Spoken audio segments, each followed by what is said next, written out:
I'm not here to tip. I'm not here to get shout outs. It's just me and my gang. AEG. Almighty Egg Gang, what up? Yeah, I got my bits on me. I ain't trying to tip right now. And if a mob band me, I got a sock right now. Yo, if you was leaving on site, if I turn on the stream right now, on a string. Me and Egg Gang, we ballin'. Y'all free throwing right now. Gang. Yeah, I got my bits on me. I ain't trying to tip right now. And if a mob band me, I got a sock right now. On a sock. Yo, if you was leaving on site, if I turn on the stream right now, me and Egg Gang, we ballin'. Y'all free throwing right now. I talk tips. I don't know what y'all cheering about. Matter of fact, as we stream, I'm counting tips right now. If a nigga play with my channel, he can get banned right now. So you know trolling, so you know I got my motherfucking mods right now. Mods. Yo, if you was all on my dick like they tryna sub right now. Said they go give some subs, but said I couldn't go and clock out. You need to get out. They sent me tips on it all cause you was checking on the account. While you was getting no subs, I was checking on my mouth. I was just count the Egg Gang, bitch. You know we got clout. I go crazy with the trolling till they learn ban all my niggas. Pulling up on streams to see what they about. What? It's follower only mode, so I had to change my route out. I got 17 socks with accounts right now. And 500 bits from ads right now. All bits from ads. I got whispers all on my main account. How you doing? Tip. People know I'm safe, even when I'm not around. Let's get it. Yeah, I got my bits on me. I ain't trying to tip right now. And if a mob band me, I got a sock right now. Yo, if you was leaving on site, if I turn on the stream right now, on a string. Me and Egg Gang, we ballin'. Y'all free throwing right now. Gang. Yeah, I got my bits on me. I ain't trying to tip right now. And if a mob band me, I got a sock right now. Yo, if you was leaving on site, if I turn on the stream right now, me and Egg Gang, we ballin'. Y'all free throwing right now. We get a big ups to Darcy to Flow. There's never been a better time to get away. No. With a great deal on the What is up, Hyundai you've always wanted. It's your journey.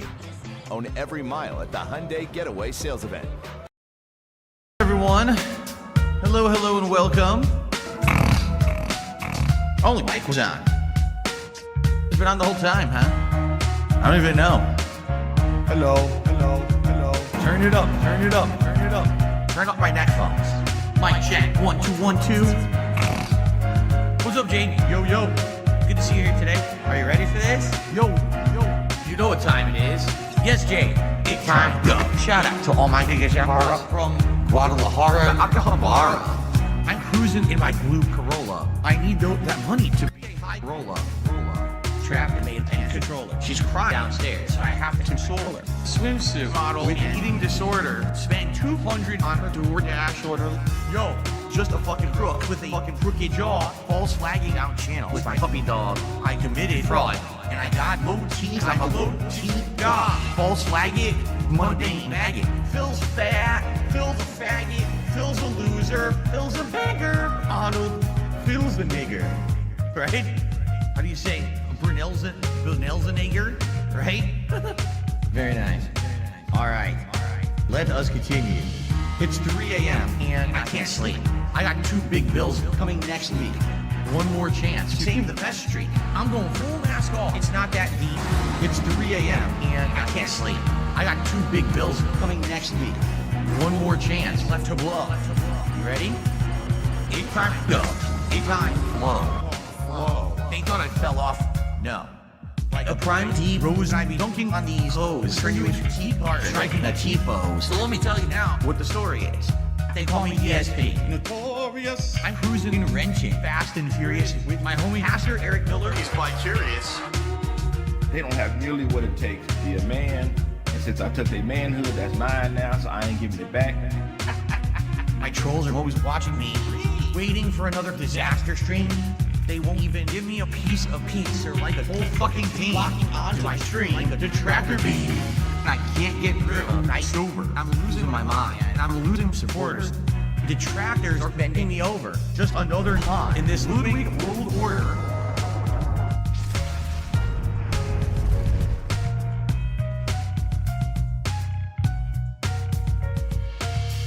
And now I'm seeing so much clearer. as I sit here staring into Dark Dave's mirror and all of my fears and all that I see. The raw DSP, bottom leader, cult leader. It's 3 a.m. and I still can't sleep. I guess this is all I will ever be. This is just how time flows. Until it time.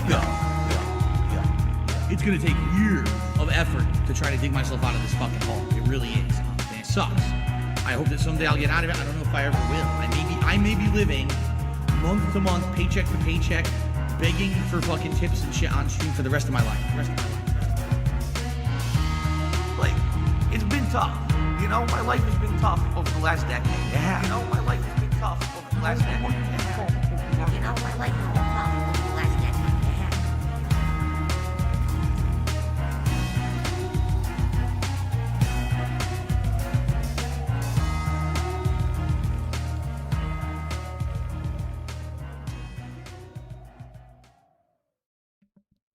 What's going on, guys? It's me. It's finally time. We're here. Oh, man, yesterday was something. Yeah, Fade into Salt. Exactly. So, for those of you that didn't hear, Baldur's Gate 3, one game of the year. We're so excited. It time Atlas, it time Salt, it time Wage Quit, for sure. Or maybe even rather Rage Quit. So that's what we're going to be looking at today. I have no idea how long this stream will be. I'm sure I'll get massively derailed. It's like 40 minutes worth of content that I'm sure I can do over an hour with. Definitely over an hour with. So we're going to get right into it now. Hopefully all of you enjoyed the music. Those songs bang. I listen to them all the time, even when I'm not on the stream. Because DSP parodies, they just hit. And obviously big ups Tevin. Big ups Dark Sea Flow. Oh, I lost it. Dark Sea to Flow. Big ups. We're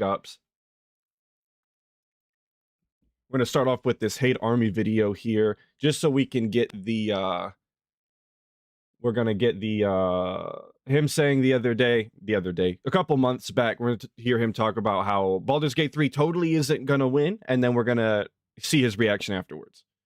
The Hate Army troll. It's the Hate Army, bro. Hate Army. Shout out to Hate Army. Good vibes to the Shout Hate out to Army. Hate. Shout out to Hate. Shout out for hate. Shout out to Hate. Shout out for Shout hate. out for hate. Here's the thing, though, all right? This is what a lot of people still don't understand.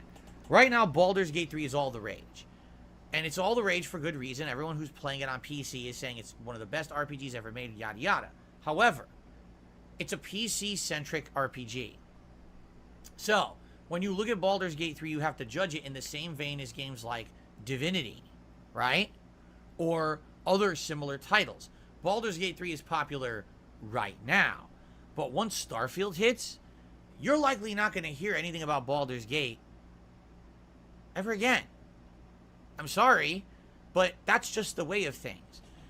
And right from the jump, there's like, this is something that Phil does all of the time. He constantly goes out of his way to paint himself into a corner, to make it so that if any sort of circumstances change, he can't take back what he said, because he goes in too hard right from the jump. He doesn't bother just telling people like, hey, it's not for me. I'm not going to play it. Like, I'm not interested. He has to say it's the worst thing ever. He doesn't understand the appeal. He doesn't know why people are ranting and raving about it. It's overhyped. It's just, I don't know why he feels the need to do it, and he does it all of the time. He did the same thing with Minecraft back in the day. That's the biggest example I can think of, but I know he does it more frequently than that. Anything that he just isn't interested in from the outset, it's automatically the worst thing ever. And he can never recover, and that's why people they remember these things, because he's so confident when he shits on things, just so that he can try and backtrack it later. Awful. No, disaster. No. Shout out for hate. 3, I'm glad got the coverage that it did, and that every field hits, you're likely not going to hear anything about Baldur's Gate ever again. I'm sorry, but that's just the way of things. The console-centric games in this generation get all the press, get all the media attention, and get all the hype. Baldur's Gate 3, I'm glad got the coverage that it did, and that everyone has talked about it. I'm happy for that, and I'm glad that it sold like hotcakes on PC, and it was one of the highest played games, concurrent players, and all of that. but I hate to say it, these PC-centric RPGs do not get the traction of mainstream console RPGs. Even if they're better, they don't get the traction. Jared Robbins just super chat $2. The Game Awards mean nothing more on. Oh, well, obviously, dude. The DSP said so, so that's the way it's got to be. And my real take is I agree that the Game Awards don't actually mean anything, but I do just like to see DSP be wrong. I really do. I didn't watch the Game Awards. I personally don't give a shit, but seeing DSP be so blatantly wrong and held to the words that he said previously is, to me, the most important aspect of this. I do enjoy Baldur's Gate 3. I was just playing it yesterday, and I was having a good time. We were throwing children at enemies. It was a blast. But, yeah, I don't personally care about them, but I'm glad that they won, because they deserve it. Game's fantastic, and they definitely did right by their customers. And DSP is not happy they won whatsoever. We're gonna get to that for sure, but he's pissed. He's floored. Not only is he floored that it won, but now he's floored that he has to actually play it. Goddamn shame for him. I'm very excited because I get to see him flub all the way through a game. Well, not all the way through it. He's gonna wind up rage quitting, but that's besides the point. Yeah, no, he's pissed. He can sit there and pretend like he's happy for it, that they deserve it, and he really thinks that he doesn't. He's straight lying to people's faces. Remember when Divinity Original Sin 2 came out and every PC player said, oh my god, it's the best game ever. Did it even get seriously considered for Game of the Year by anyone? Outside of the PC community, who was talking about it? And by the way, that game absolutely... Oh, and big ups for the 2. I really appreciate it. Where did it go? Thank you, Jared Robbins, for the 2. I really appreciate it. Sorry. Absolutely got ported to consoles. Did you hear hype for it? Did you hear buzz about it? And again, there's nothing wrong with it. You know what I'm saying? And again, and already you got idiots in the chat. Oh, you see, he's already giving props to Starfield. I didn't say anything good about Starfield at all. I have not praised Starfield. I'm telling you like it is. Console games that go mainstream get more media attention, get more press, get more publicity, and get more buzz, and get talked about, and even get considered for Game of the Year way more than PC-centric games. And he's sitting here saying that it's PC centric. I got a sneeze coming on, so sorry if I mute abruptly. He's sitting here saying, "Oh, it's PC centric. It's only PC players can play." It had console ports that were coming out. They were just delayed, but it had such a good reception when it did come out on PC that people were waiting in the wings. There was standing room only at the Baldur's Gate 3 release, hypothetically, obviously, because everyone just played it digitally. It had such a good impression because it is a good game, and people, just through word of mouth, were raving for this game. People were so excited when the PS5 version came out, and they were so excited that the Xbox copy was going to come out eventually. So much so that they announced it, I believe, at the Game Awards. Like, it was a big enough deal that Baldur's Gate 3 was going to come out on Xbox that they waited to announce it at the awards. You have to stop. Malo, thanks for the fish, brother. I appreciate it. The way of reality. It doesn't matter if you live in your PC bubble and all you do is play PC games, so that's all you hear about. That's not reality. Exactly, Redbird. The hype never died for Baldur's Gate 3. Since it came out in August, people have been talking about it non-stop. I have friends who have started their second playthroughs now. I personally haven't made it all the way through the game because I don't have that kind of time, but I'm trying to find the time, right? People love the game, and the fact that DSP skipped it is insane to me. I understand it's not for him. He should have just put his foot down and said that, but people were asking non-stop, and him skipping it was a crime against his audience, to be honest. Baldur's Gate 3 could literally be the best game of the decade, and it's still not going to get as much attention as a game like Starfield. Okay? You have to understand this, all right? So when I hear things like, oh, it was unfair that Xbox wasn't getting Baldur's Gate 3, but PlayStation is, you have to understand something. In 1 week's time, no one will be talking about Baldur's Gate 3 in the mainstream gaming media. It will as if the game never existed. Because all you're going to hear is Starfield, Starfield, Starfield, Starfield, Starfield, and then Lies of P, Mortal Kombat, and then when October hits, all those new releases that are consoles. You're not going to hear Baldur's Gate 3 whispered once. You may hear it at the end of the year as a Game of the Year contender, and it will not win Game of the Year. And so, guys, you heard him right here. It's going to be Starfield, and you're never going to hear about Baldur's Gate 3 again. I know everything that I just said. Scratch that from the record. we got to follow our cult leader DSP, and this is the way that it's got to be, unfortunately. So shout out Starfield. I think it's going to win Game of the Year. It's time to face the facts. This is how it is now. All right? These PC games do not get the hype anymore. I'm sorry. You can fool yourself as much as you would like into thinking one way or the other. But I'm telling you like it is, they don't get the attention anymore. And this is... What in the goddamn? Iviga just super chat $5. Time to monetize on this poorly aged take while watching this piggy retcon the events to say that we're Morans. Big ups to the skeleton librarian. Thank you, Iviga, for the 5. It is time to monetize this pig roach.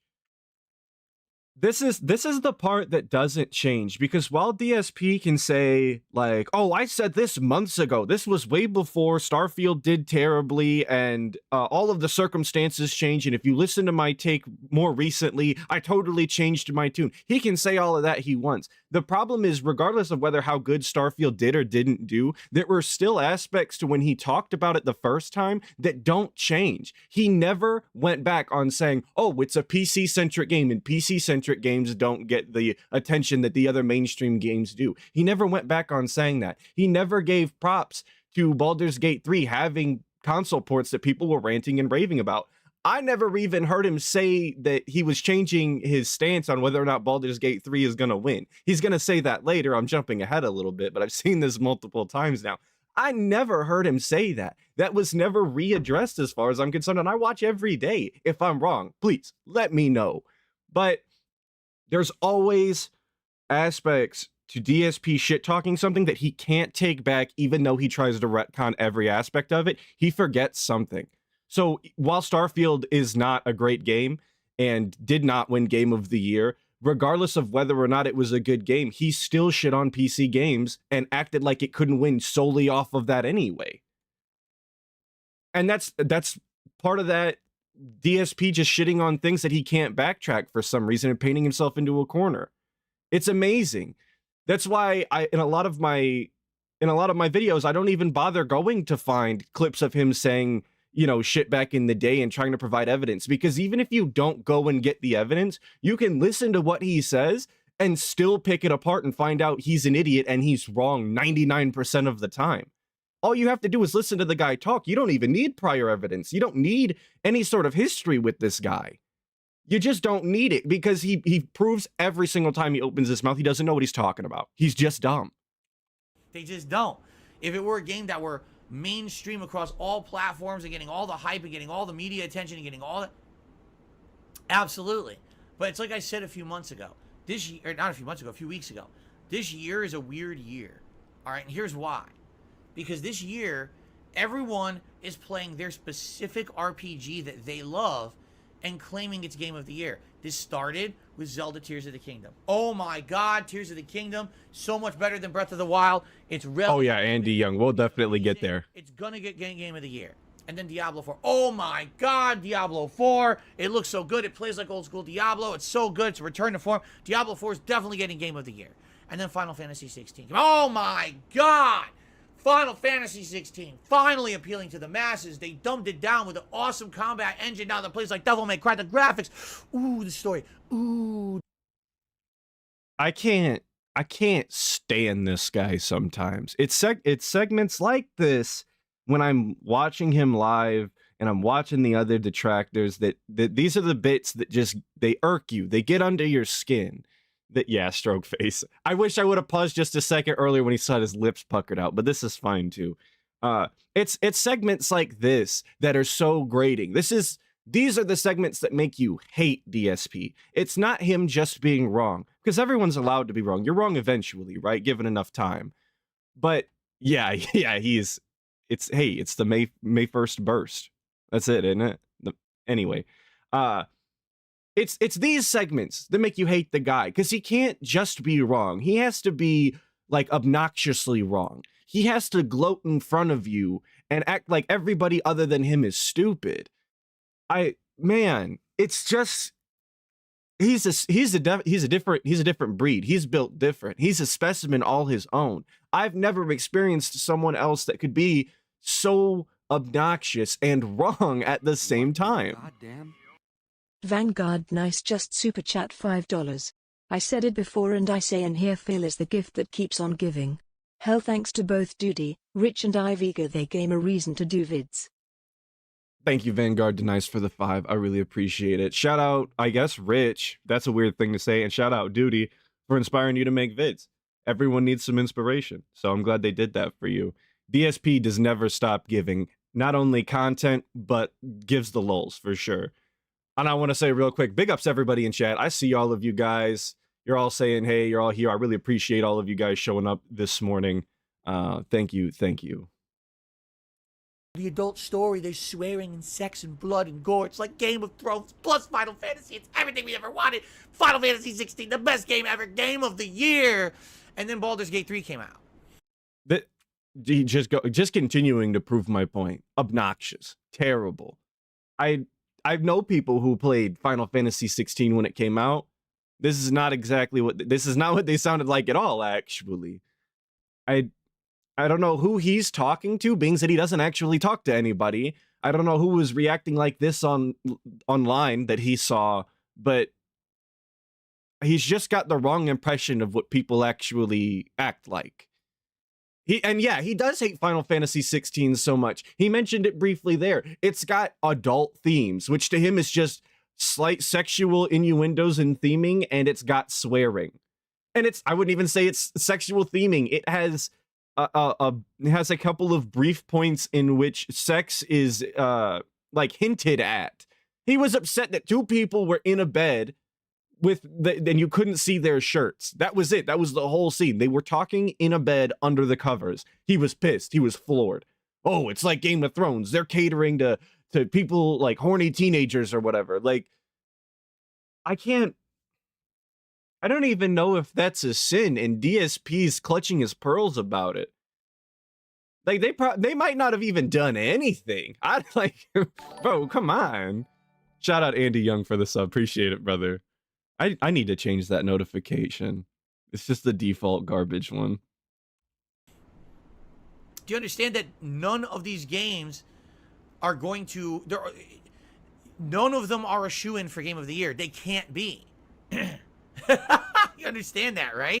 And the comment on screen right now, it's like Diablo 4, even though people did like it when it released, like obviously it had problems, and there was a very large vocal like portion of the player base that was upset with the way that the game released and what they were doing with it.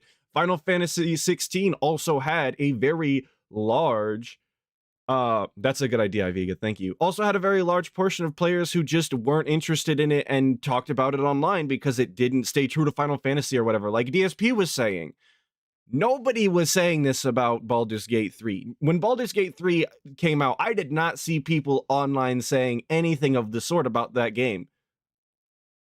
So I don't understand how he could have even have thought that, like, I don't know. He's saying these things about the people that played those games and then not about, Baldur's Gate 3. So I don't understand. I don't get it. I don't get it. You get it. And it's insane because each little isolated community feels like their game is a shoo-in for Game of the Year. Wrong. Murano GC just super chat $2. Phil's face is like a cartoon character. Oh, exactly. Thank you for the 2, Murano. His face is like a cartoon character, and my thumbnails, I'm just every single video, there's at least 2 different like screen grabs that I could get that just make him look foolish. I don't know how he does it every single video, but 100% every single video, there's at least 2 that I could grab for the thumbnail that make him look like an absolute dolt. He's amazing. He's got a talent in the worst way possible, in the fact that he can always make himself look stupid. Wrong. That's not how it works anymore. It's about the money. It's about the publicity. It's about the games media. That's really what gets games propelled into consideration for like a Game of the Year contention. Even if Starfield sucks ass, it's going to be Game of the Year contender. I kid you not. Even if it's a horrible, broken, buggy fucking mess of a piece of shit game, it will still be considered for Game of the Year. And this is right there. That's what I'm talking about. That's what we're talking about right there, right? That's it. Even if, yeah, womp, womp, womp, womp. Even if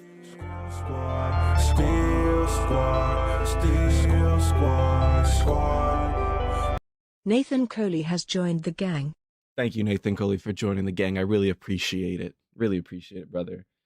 That's exactly what I'm talking about right there, though. Like, it's those statements that you can't walk back because you were so definitive on it. You said it was so much. I don't know if that's the right word. You're so confident when you say it. Even if the game is a buggy piece of shit that nobody wants to play and it sucks and it's bad, like all of the negative adjectives that you can throw at the game, even if it's all of those things. Even if it was all of those things, it's still gonna be nominated. It's still maybe even gonna win as far as DSP is concerned. And then he's gonna say later, again, jumping ahead a little bit, but I want to point it out now while we're here. He's gonna say later, oh, well, once Starfield came out and it sucked, I knew it wasn't gonna win and I changed my tune. What about when you said, even if it did suck, that it wasn't? Thank you, Muffler Shot, for the sub. Subscription from big_C_lumber. Thanks, Big Clumber. I really appreciate it, brother. But what about the time when you said, even if it does suck, it's going to be nominated, it's going to win? What about then? Are you going to run that back? Then why did you say it? Because that was obviously a garbage ass take when you said it the first time. You can't run that back. You have to stand by that because you said it. That's why it's important to say what you mean and mean what you say. And DSP you can't hold him accountable for anything that he says because he won't stand by any of it. Awful, awful, awful. Yeah, so those are the nominations there. A couple of them there. There's the 6.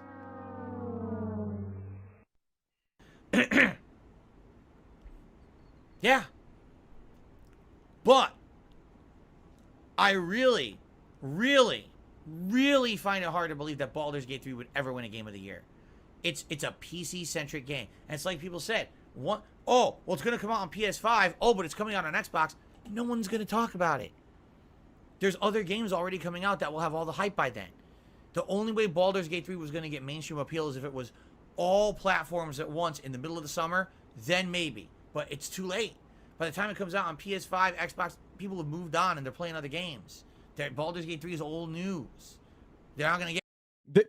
And I would almost be willing to agree with DSP for most games. Staggered releases for games, at least in my memory, don't typically serve very well, except for like the communities that it comes to later. Like when Spider-Man came to Steam or whatever, you know, years after it came out for PlayStation. Obviously, PC players are excited they finally get to play the Spider-Man game that they wanted to play.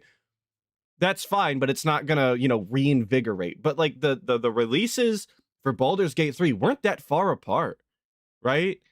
It's just they weren't that far apart, and the game was so good, memorable, and got such good word of mouth that people waited and were so excited to actually be able to play Baldur's Gate 3 by the time that it did come out. It didn't matter that it was coming out staggered. The hype for a good game remains for longer than a standard game. And unfortunately for DSP, Baldur's Gate 3 is a really good game. It really is that simple.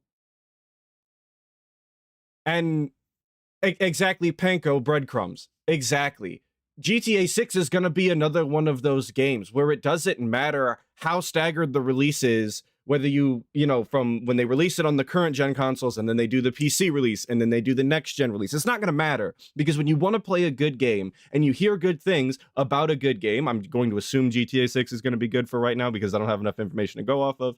But when you get that kind of reception from the video game audience, it doesn't matter how long you really stagger it, right? If the game is that good, and that's all you have to do is make a good game.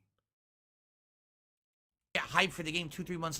Red Dead 2 was exactly that for me. I was super excited and then heard obviously it only was coming out on consoles at the time. And then I waited for the PC release, played the PC release, and enjoyed it. Still never finished it because I never finish games, but that's besides the point. Like that is what happens when you make a game that can stand alone by itself and does what it does well. That's all you have to do for a game to stay relevant like that. Later. That's not how it works. You know what they say? You always have a, you only have one chance for a first impression. Baldur's Gate 3 gave its first impression, and that impression was, it's a PC game. It's, you know? And again, I'm not talking shit about Baldur's Gate 3. I respect people who are liking it and enjoying it. If you think it's your game of the year, good for you. I'm happy you're enjoying it. It sounds to me like an amazing game. Sadly, it doesn't fit my content format, but it sounds like an amazing game that I hope you enjoy. But I'm just telling you like it is. And if you disagree, I mean, hey, listen. You could disagree, but I don't want to say I told you so at the end of this year. I really don't. Guys, he doesn't want to say I told you so. He doesn't want to do it. You know, DSP hates telling you that he told you so. He hates proving all of you wrong and acting like you're dumb. He hates doing it. That's why he does it every single day on stream, obviously. Because when you hate doing things, you do them every single day, even when nobody's asking you to do them. Right? That makes sense to me. Sound good? All right. And the game of the year is Baldur's Gate 3.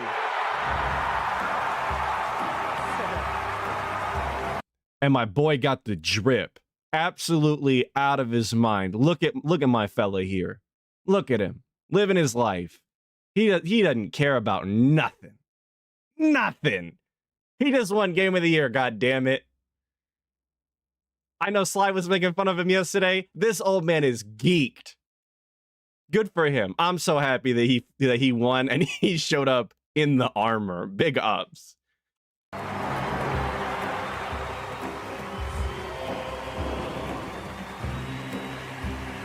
The real reason he wore the armor is obviously because he thought DSP was finna do something in the crowd. He had to be ready, you know? He was about to take him on. What in the goddamn? Requiem Agent just super chat €5. By Phil Logic, not a single PS5 exclusive can be GotY. You know they are all PS5 centric, so this disqualify them by default, right? Exactly. Obviously. Sound good? Sounds good to me. And you know, by the way, Cat agrees. Dude, you can't follow DSP logic anyway. I know I try and do the same thing all of the time, but every single time it gets you nowhere because none of it makes any sense when applied at all. He just says anything he feels like, and that's it. It doesn't actually mean anything. He just talks to hear himself talk. That's one of the worst aspects about the guy. He spends hours and hours talking to say nothing. Not only nothing of substance, but sometimes literally nothing.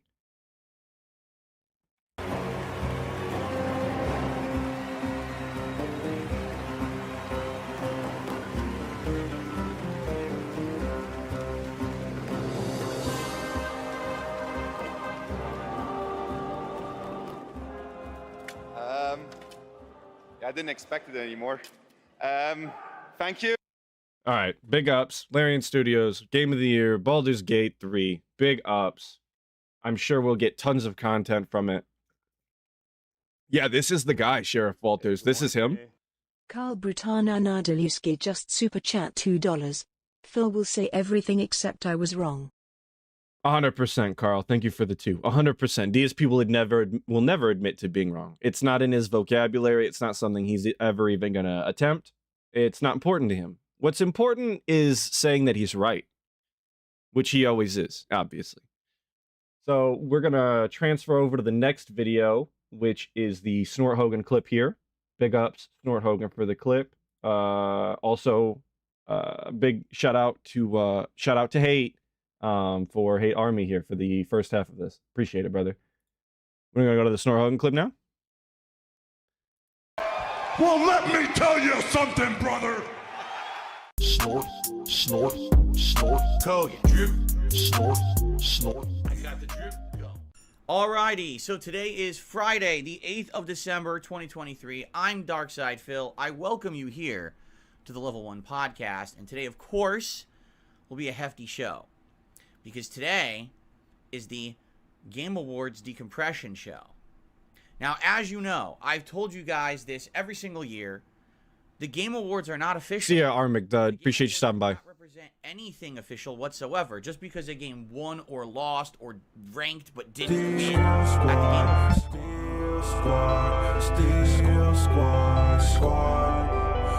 Dad's Thick Dong has joined the gang.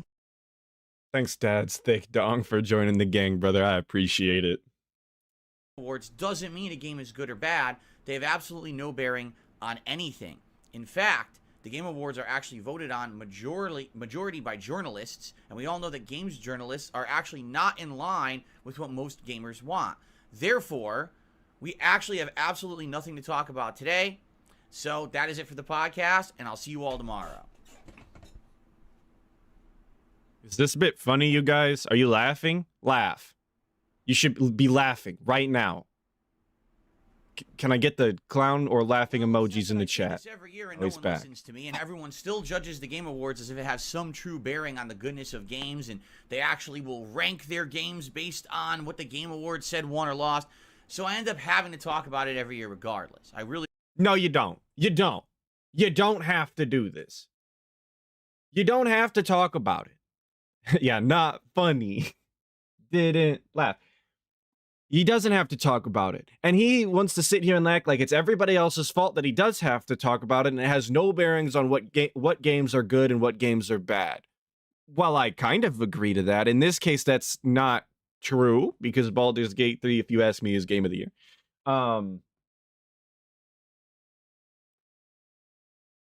But he watched it. Sorry, the long pause, dead air.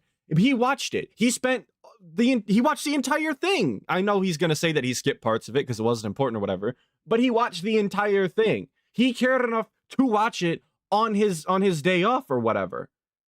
So don't tell me that it doesn't matter and it has no bearings, because you could have just looked up the results like I did the next day and talked about it like that, but he watched it.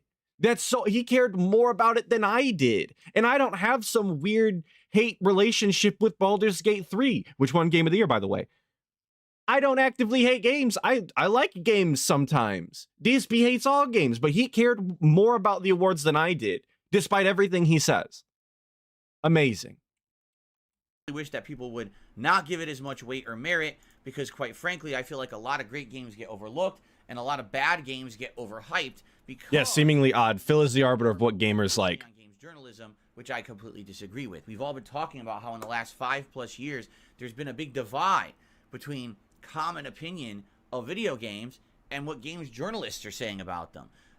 And I agree with that, but there's also a very large divide of normal human beings and DSP. As unfortunate as that is, because it's kind of sad when you really look at DSP's life, but he's so sequestered and isolated, he doesn't know what A, normal people actually like, and unfortunately B, how normal people even interact with each other anymore. That's so much more important than whatever shit that games journalists are saying gamers like. DSP doesn't know basic human interaction at this point. Yeah, his terrible super chat animations, I'm not even addressing. They're always terrible. They're always just the worst.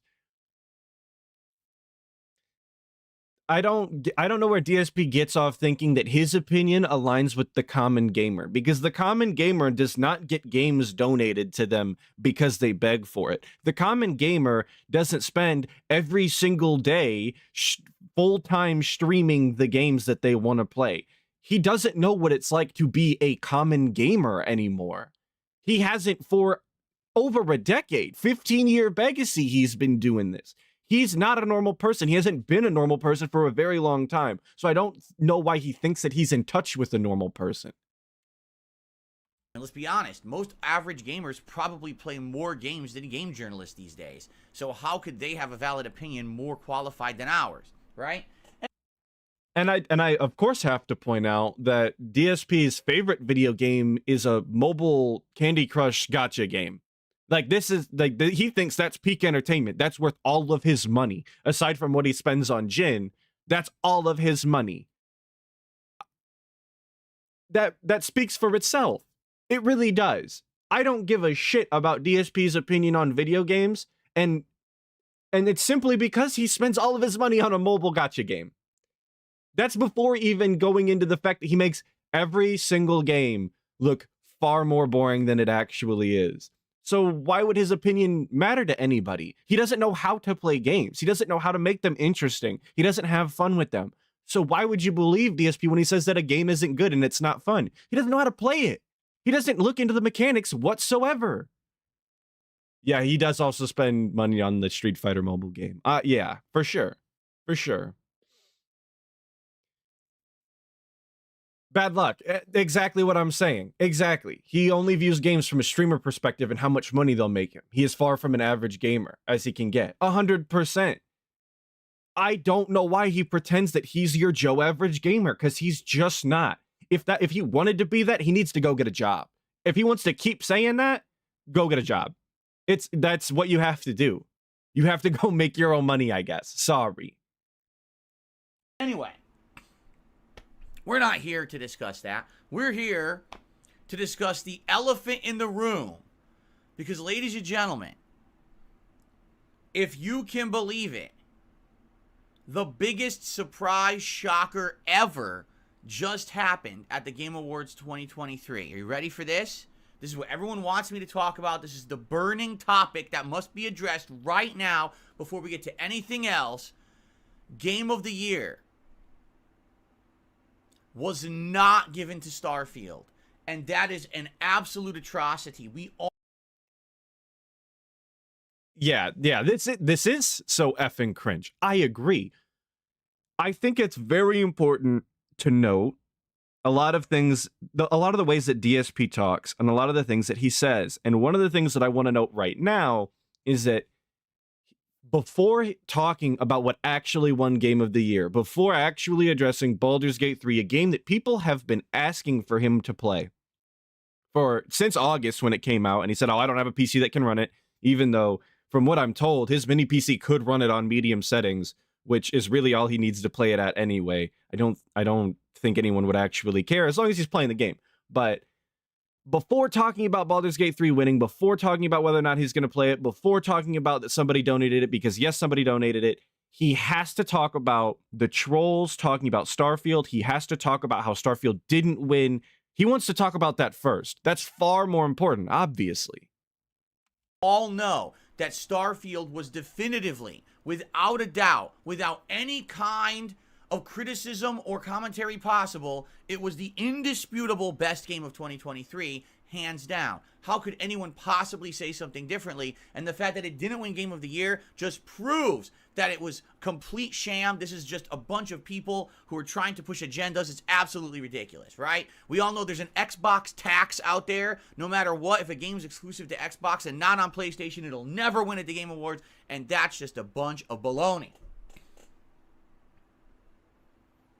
Are you guys laughing? Was this funny? This is a funny bit. Do you guys feel like you're part of a community of jokesters? You're yucking it up over there? We having fun? I'm glad we're having fun. I'm just glad we're having fun. Of course, I'm being completely facetious with that. That's complete bullshit, right? What's fun? And that's look. Yeah, L sandwich. That's what I'm looking for. I also cannot tell, unless he says that he's joking, whether he's being serious or sarcastic. I can't tell because he's not funny. His delivery is terrible every single time. He says some shit that is so absurd, wild, just out of this world, wrong, dumb, stupid, and ignorant, and stands by some of it. Well, stands by it as much as he, a DSP can, and stands by it and means it. And then other things like this, he'll say it the exact same way and then go, ha ha ha, I'm joking. No, I don't. Because you're... Vanguard Nice just super chat $2. I like Starfield, but this is cringe-uck. I agree, Vanguard Nice. Thanks for the 2. I think Starfield is okay. I enjoyed my time with it, but this is cringe, and it wasn't going to win Game of the Year. Yeah, it is passive-aggressive, Mike D. I agree. It's very passive-aggressive. I can never tell when the guy's joking because he's said more ignorant and wrong shit in his life and meant it. So I don't, the guy. Funny to me, all right, this year. I'm getting tongue-tied. I said this earlier this year, and I'll reiterate, and I'm basically going to address what people want me to address, but it's not intelligent people who want me to address this, sadly. Basically, this year was a year when there were so many games that when they came out, everyone was just so sure that they were going to be Game of the Year this year. Are you ready to go through the list of games? You know, first we started off with Resident Evil 4 Remake. Oh my God, this game is so good. I can't believe that this game would not be Game of the Year. And then it was Zelda, Tears of the Kingdom. Wow, it blew. The video. Okay. Blows away Breath of the Wild. It's so many innovations and so many new things. I can't believe this game wouldn't be Game of the Year. And then it was Final Fantasy 16. Oh my God, it's the best Final Fantasy ever. Amazing music, great visuals. It's a great story. I can't believe it. The best Game of the Year. And then Baldur's Gate 3 came. You notice we're doing the exact same thing all over again. Another thing that the guy does that is just, it's a huge waste of time to do the exact same bit again. Look, I know sometimes I do the sandwich bit and I try not to do it all the time, but I think it's funny. But doing the exact same bit, because this is all this is. It's the bit we watched earlier where he over-exaggerated the way that people were talking about these games and acting like they thought that the video games had no flaws whatsoever. He's doing the exact same thing. What a waste of time. It wasn't funny the first time. It wasn't funny the second time. Just a waste of time. No respect for anybody's time at all. Came out. Oh my God, it's the best RPG ever made. Fan service out the wazoo. They really put attention to detail. There's no way it they did. Be Game of the Year, and it just kept continuing all year, right? And the funny part was, every time that this happened, I called it out. And I was like, you guys realize, just go back, you'll hear me saying, you guys realize not every major RPG and or release this year can be Game of the Year. But that's how everyone is acting. There's all these... Yeah, people understand that. You're not explaining anything that people don't know.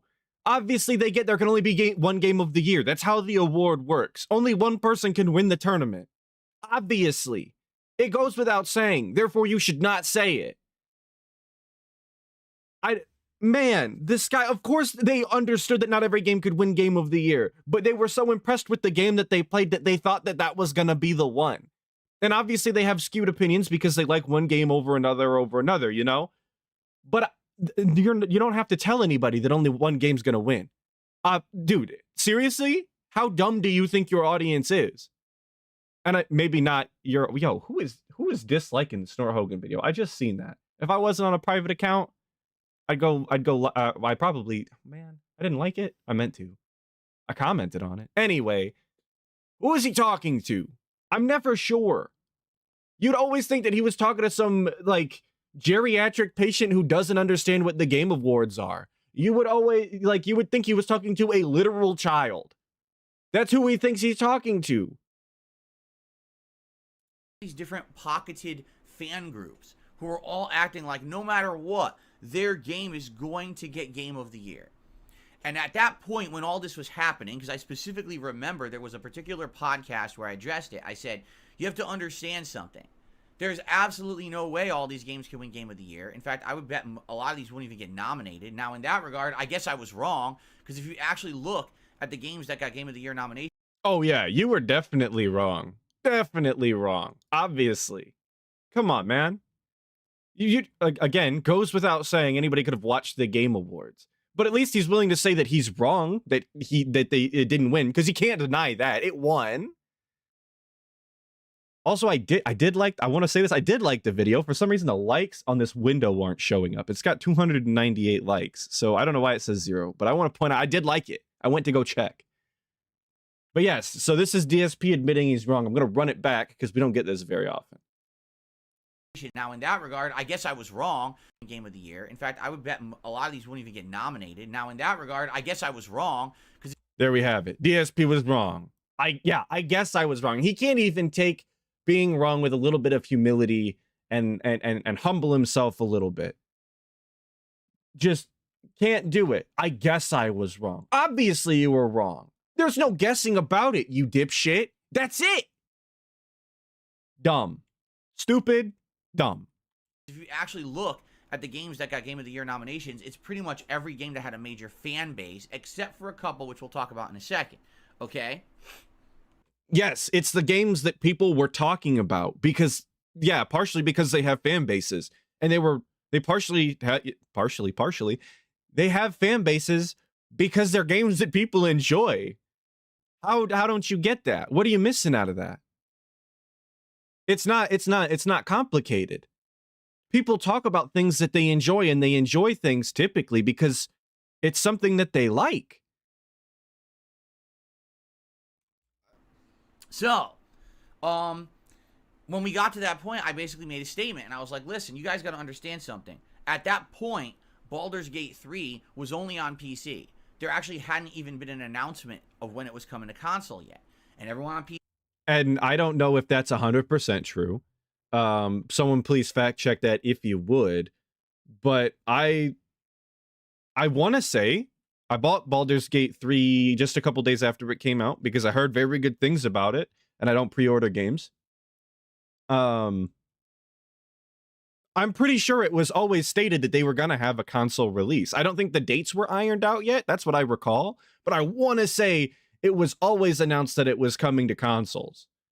At least to PS5. I know they were having issues with the Xbox release for it because Xbox. But yeah, I want to say it was always at least coming to one console. The bigger of the two consoles, might I add. PC loved it. But I said, you got to understand something. There's a couple factors here. Number one, if it's only a PC game, that's an isolated audience. If it's not mainstream available, there's going to be people who are not going to be able to play the game. That's going to be a hard sell for Game of the Year. You know, take a look at previous years, a game like Divinity 2, right? Which everyone absolutely praised and loved. But a lot of people never even talked about because it was PC only for the longest time until it finally got console ports, right? Did he just say nobody talked about Divinity Original Sin 2? I'm running back. Everyone absolutely praised and loved, but a lot of people never even talked about because it was PC only for the longest time until it finally got console ports, right? I mean, that's a sure case of that from the past. Now, in addition to that, at that time, because we're talking around the summertime, there were still big releases on the horizon, like Starfield and Spider-Man 2 and a few others that people were eyeballing, and particularly Divinity, I want to say, sorry, I got distracted reading the chat. I want to say Divinity Original Sin 2 was also fantastic. I had a good time. Again, never beat it because I don't ever beat games. I don't know why I do that. Don't ask me. Also, great game, though. Had a lot of fun playing it. Good game. DSP hated it. It takes too much brain power for DSP. He's too dumb. Any sort of planning, any sort of thought that has to go into something, he's not interested in doing. If he can't just turn his brain off and mindlessly play a video game while he thinks about Hogan, it's not a thing that he's interested in doing. And Divinity Original Sin 2, I'm going to keep saying the full name, is the reason why I was interested in Baldur's Gate 3 to begin with. Not only because I never played a Baldur's Gate game and people were saying that it was going to be good, because I played Divinity Original Sin 2, and when I played it and I heard that they were making Baldur's Gate 3 and it was going to be very similar, I was like, oh, fantastic. I'm gonna play it because I like this game. That's so you could sit here and say, oh, people didn't even know what a Divinity Original Sin 2 was. They skipped it because it was PC centric only. Nobody talked about it because they couldn't play it. That's just not the case. They did a good enough job, just like they did with Baldur's Gate 3. They did a good enough job that I got it via word of mouth and played it, went out of my way to play it, and enjoyed it, and thought so highly of it that when I heard about something they were doing later, I was excited to play it.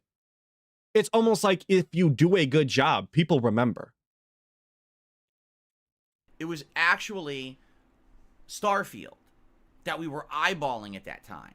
And we were like, well, if this game absolutely lives up to all of the promises that are made about this game, okay, absolutely this game could be Game of the Year shoo-in, right? It's a make-or-break game for Bethesda. They've had a bunch of bad, disappointing outings right before this. A bunch of disappointing outings before this. Run it back. I want to hear him enunciate. It's a good part. Bethesda. They've had a bunch of bad, disappointing outings right before this. Amazing. Thank you. I mean, take a look at, they had Redfall, which was absolutely terrible under Arcane Studios. They had Fallout 76, which was an atrocity at launch, and to this day it has an online player base, but nowhere near what they were originally wanting for the game because it flopped. Morning, Tato. What's going on, Phil Butters? A bunch of major criticisms, and the fact they just keep really re-releasing Skyrim and not putting out anything new, this was the big one that they were hinging everything on, and everyone was kind of, you know, once we saw that presentation, do you remember? Oh, I remember. I like that he, you know what I do remember? I do remember him playing a re-release of Skyrim as a full playthrough, though. You guys remember that? He spent months playing Skyrim during that one summer, wasn't it? Seriously? And he's gonna be like, oh, they keep re-releasing Skyrim, and he's acting as if that's the problem. But he's the one that played the re-release. He's the one that was making money off of it and had a super fun time or whatever. And they were the super cool, chill late night streams. Yeah, Fallout 4 was okay, B+. I'd give it a B-, maybe even C+. I'm not the biggest fan. It was mediocre. Was it around Summer Games Fest, I want to say? They showed some stuff and people were like, all right, we're starting to feel more positive about this game, right? And basically, again, it was uncertain. But here's the thing. Starfield was going to be PC and Xbox, right? At launch. And with that media hype behind it and everything, you're like, wow. The common feeling was that it was kind of a wait and see. At that point, I told you, I thought for me all year, I was thinking Tears of the Kingdom, Baldur's Gate 3, or Starfield. All year.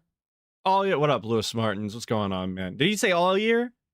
I was thinking it was kind of a wait and see. At that point, kind of a wait and see. It's kind of a wait and see, but months ago I was acting like a complete asshole, telling everybody that they were wrong. They didn't know what they were talking about. It's PC centric. It'll never win because it's on the PC only. No one will ever talk about it again. It's all going to be about Starfield. But it was a wait and see, guys. It was totally just a wait and see.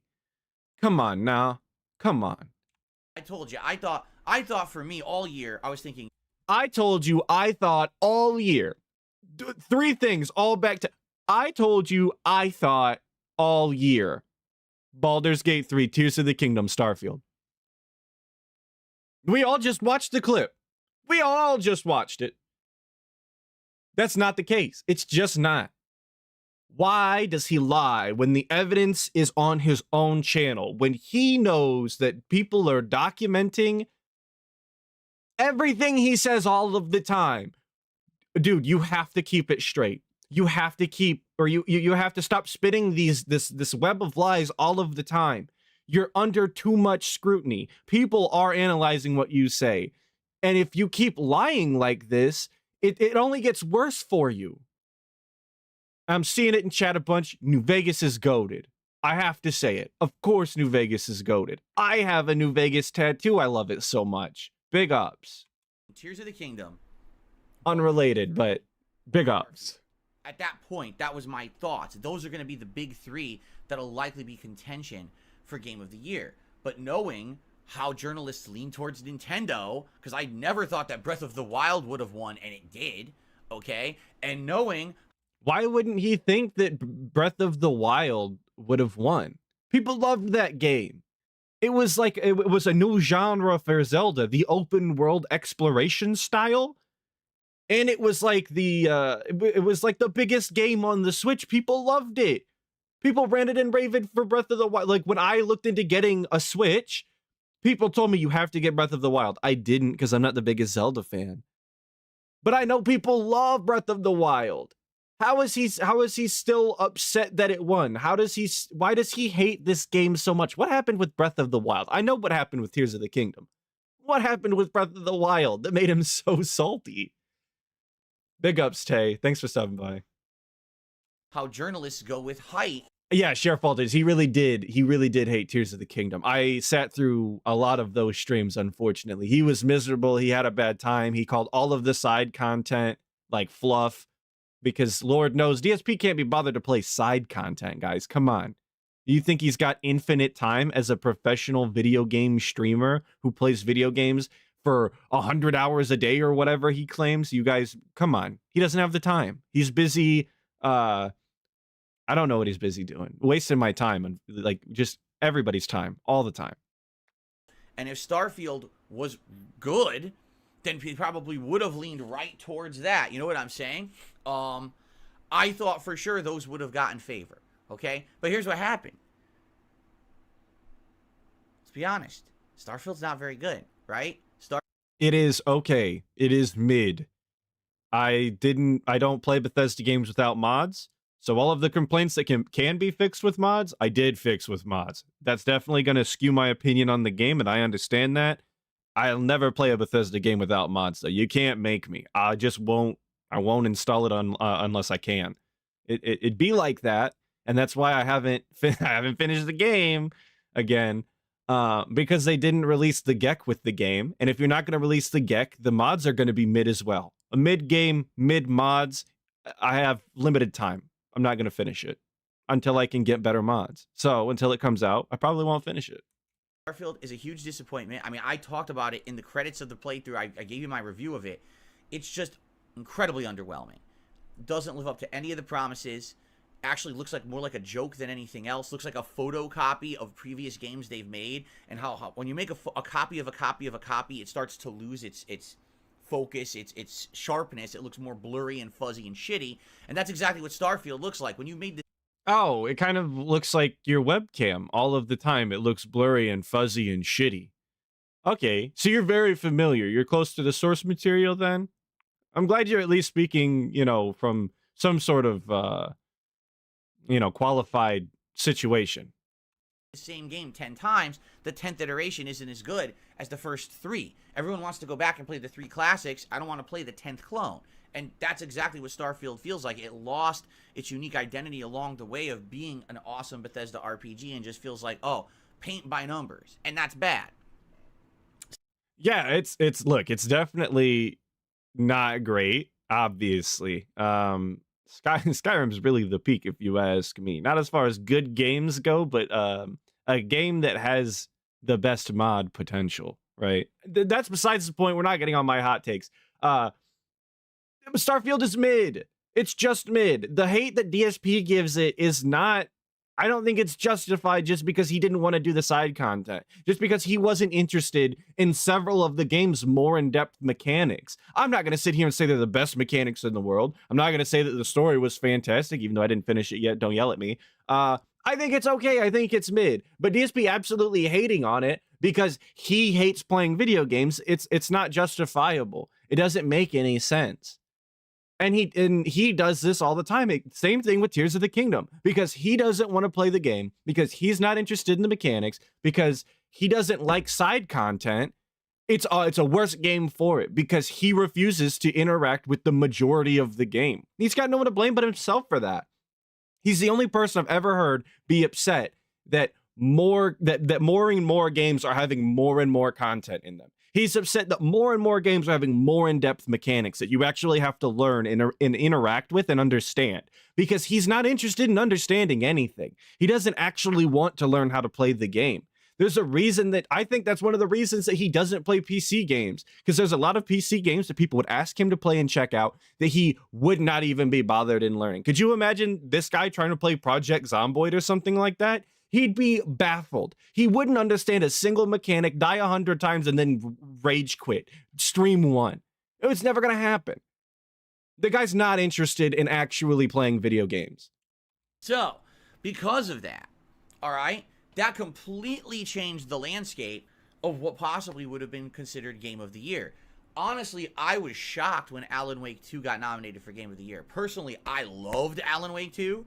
And I was very happy to see it get all the recognition it did last night at the Game Awards. That was really nice to see that game that normally a game like that would have been overlooked, but it got tons of recognition. I was like, wow, I'm shocked it got as much as it did. But then when it got nominated, I was like, could it possibly win? I don't think so. I didn't ever really felt like it could. Spider-Man 2, I never thought was going to win, honestly. Like I would have had my jaw dislocate and jump out of my skin and land on the floor if that won, because man, the internet would have been a much better place had Spider-Man 2 won, and that would have happened to DSP. All the detractors could have went and got different hobbies, and they'd probably be better off for it, including myself.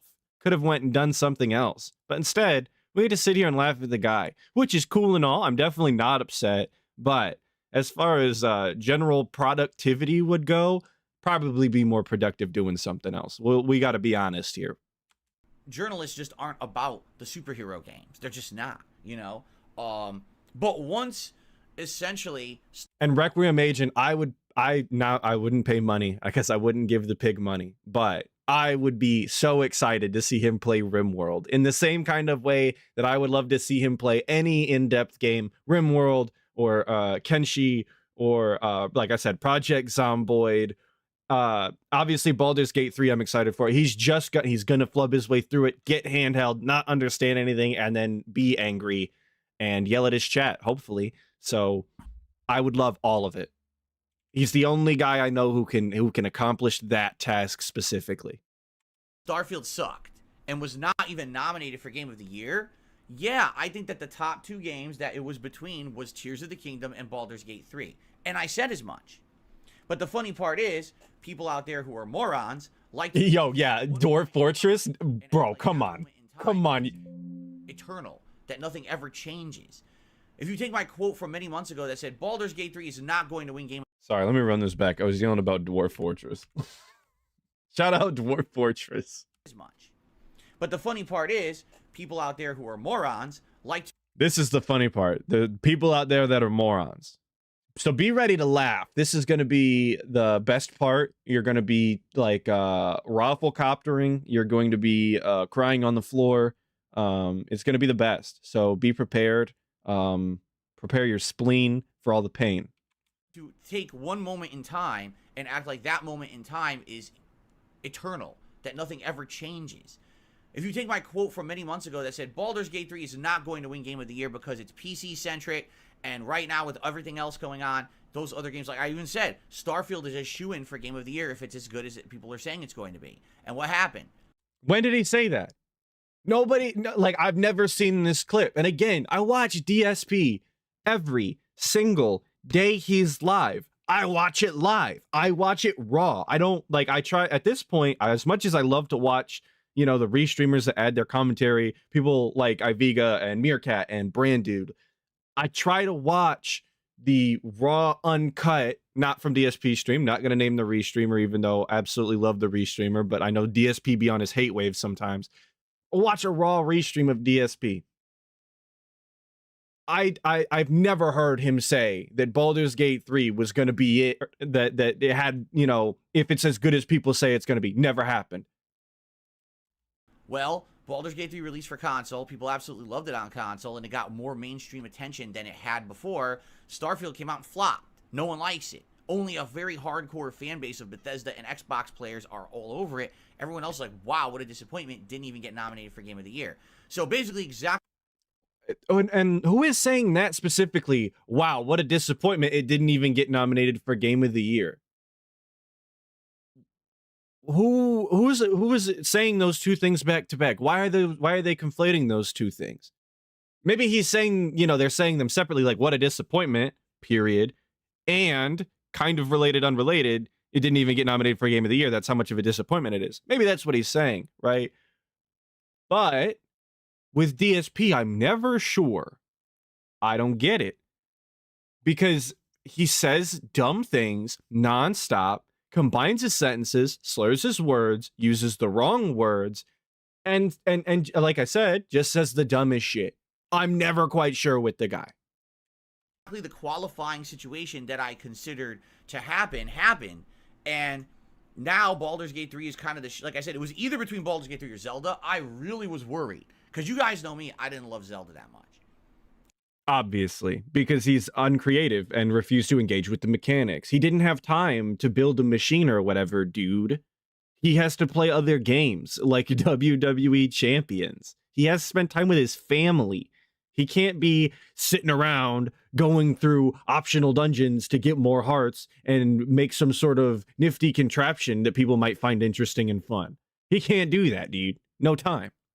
I didn't. I thought that Zelda was a good game, but I didn't love it, and I disagreed with Breath of the Wild winning Game of the Year many years ago, and I was like, dude, if Zelda wins, this is going to be bullshit, because there's so many better games this year better than Zelda. Thank God that didn't win, right? Thank God. That's how much he hated Zelda Tears of the Kingdom. That's how much that's the grudge he holds against the game. Thank God it didn't win Game of the Year. Because he didn't like it, because he didn't enjoy it. That game that people really enjoyed, that was one of the most memorable from the year if you played it, from what I'm told, because again, I didn't play it, not a big Zelda fan, but I understand that people enjoyed it. Thank God it didn't win. All of you are dumb and morons because you enjoyed the game. Thank God it didn't win. But that's absolutely what I said would happen, is now it would be between those two games. But no one will say that. No one will look at my opinions from like the last couple of weeks to months and take that as fact. They just want to go back 5-6 months before any of this information was available when I made a prediction back then and say that was my prediction. It's wrong. Yes, my outdated prediction before Starfield came out, before Baldur's Gate 3 hit console, was wrong. You're right.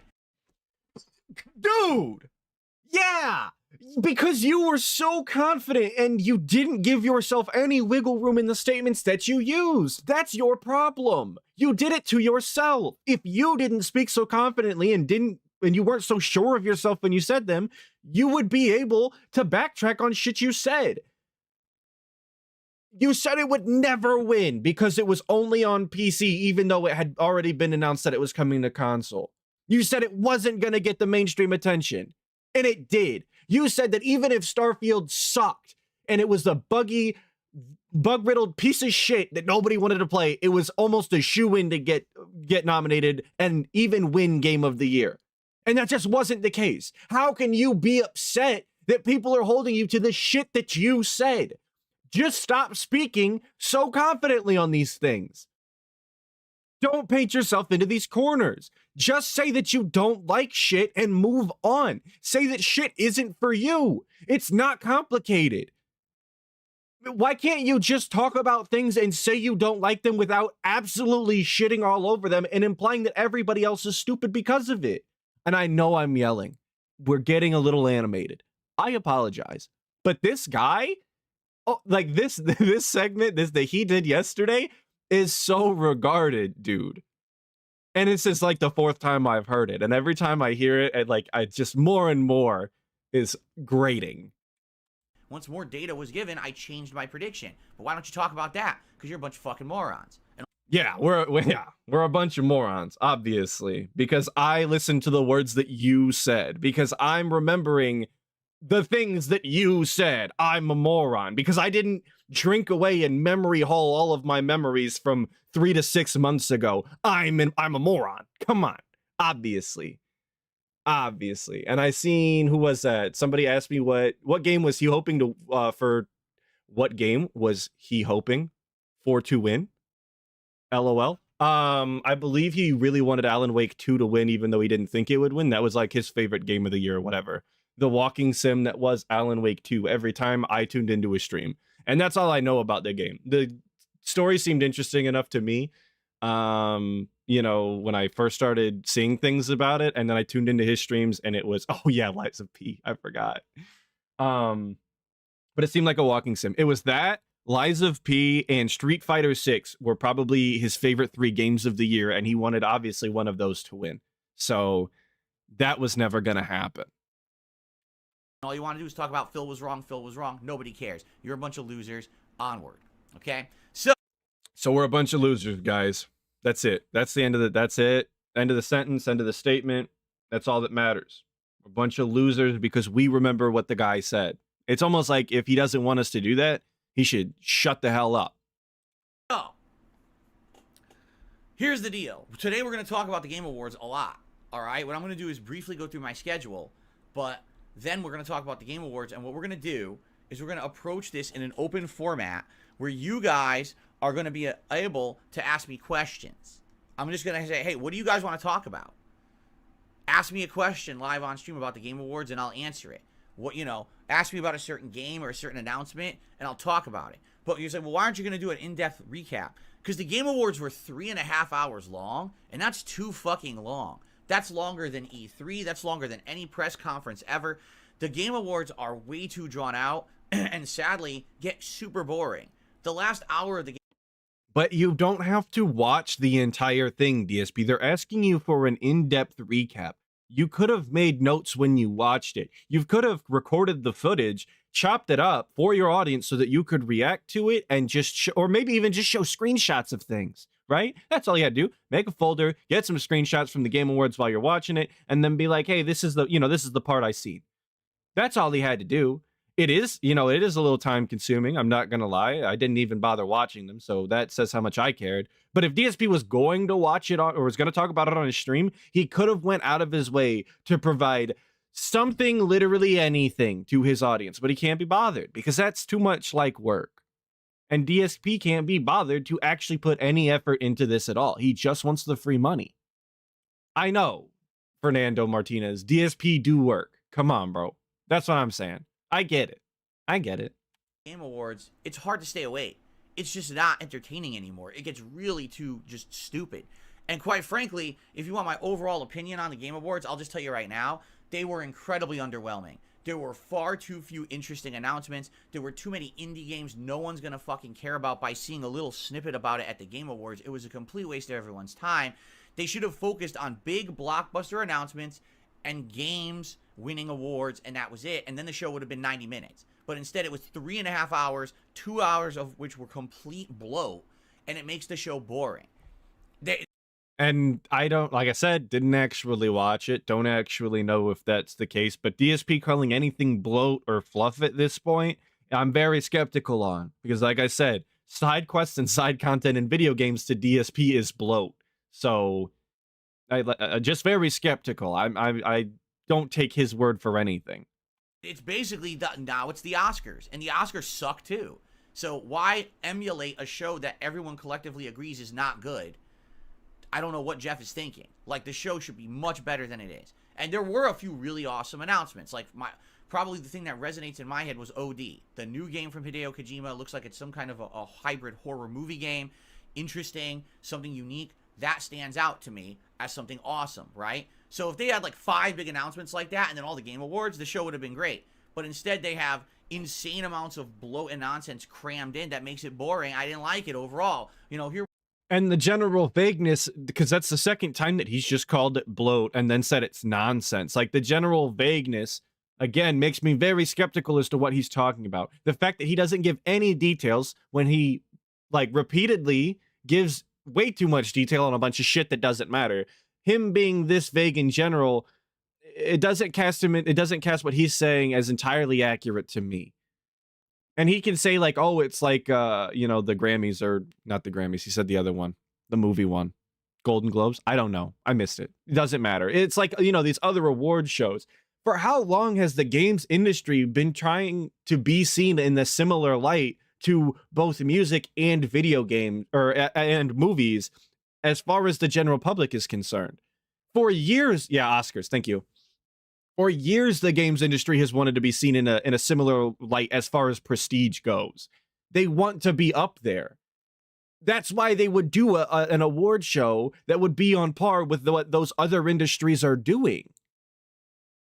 Why is that a surprise to him? Well, I personally don't agree with that, because I think games as a medium and as, you know, an art form or whatever, as an industry, should not go to that, because I don't like those other industries personally. That's besides the point. That's what the industry generally wants to do as far as the industry is concerned. We are 3.5 hours at night and we're fast forwarding through shit. Like, I don't fucking care about the next bullshit generic shooter that looks exactly the same as 17 other shooters. Oh, look, another fantasy RTS. Fast forward. It's like, fuck this. They're all the same shit. I don't need to even see half these announcements. They're non-announcements. Yet they probably all paid to be there, which is sad, because no one's gonna fucking end up getting any kind of notoriety because they were on those Game Awards like that. Big sip. 1 chew, 2 chews. 2 chews and a smack. Maybe even half a chew there. Love it. Let me briefly go through my schedule. Then I'm going to field questions about the Game Awards, and you guys will be able to ask me directly questions about it. Okay? And we'll see what you guys want to talk about. He is loving Modern Warfare 3, though. So that's just the hot topic for today. It's what everyone wants to talk about. So then when we come back on Monday, and here's the big announcement, ladies and gentlemen. As a direct result of your request, as a direct result of the Game Awards, and as the direct result of the generosity of viewers, because I received a donation on Monday on the daytime stream, starting right then at 12:45 p.m. Pacific time, for the first time ever, right here, live on DSP Gaming, because you want it, for all the months that you've asked for it and told me that I was wrong for skipping it. On Monday, we're starting Baldur's Gate 3. Are you guys laughing? Are you wheezing? Are you pissing and shitting and shooting ropes yet? Why is he yelling at the camera? I said this yesterday on Sly's stream. It should be a bannable offense to be DSP's age, 41, and screaming at your camera like this. Just a crime, illegal, bannable, ban world. Mods, you know what to do. Tapping on his desk, getting closer to the camera, yelling. Does it sound like he's excited to play this game? Does this sound like a stream that you want to show up when he's giving this kind of energy already?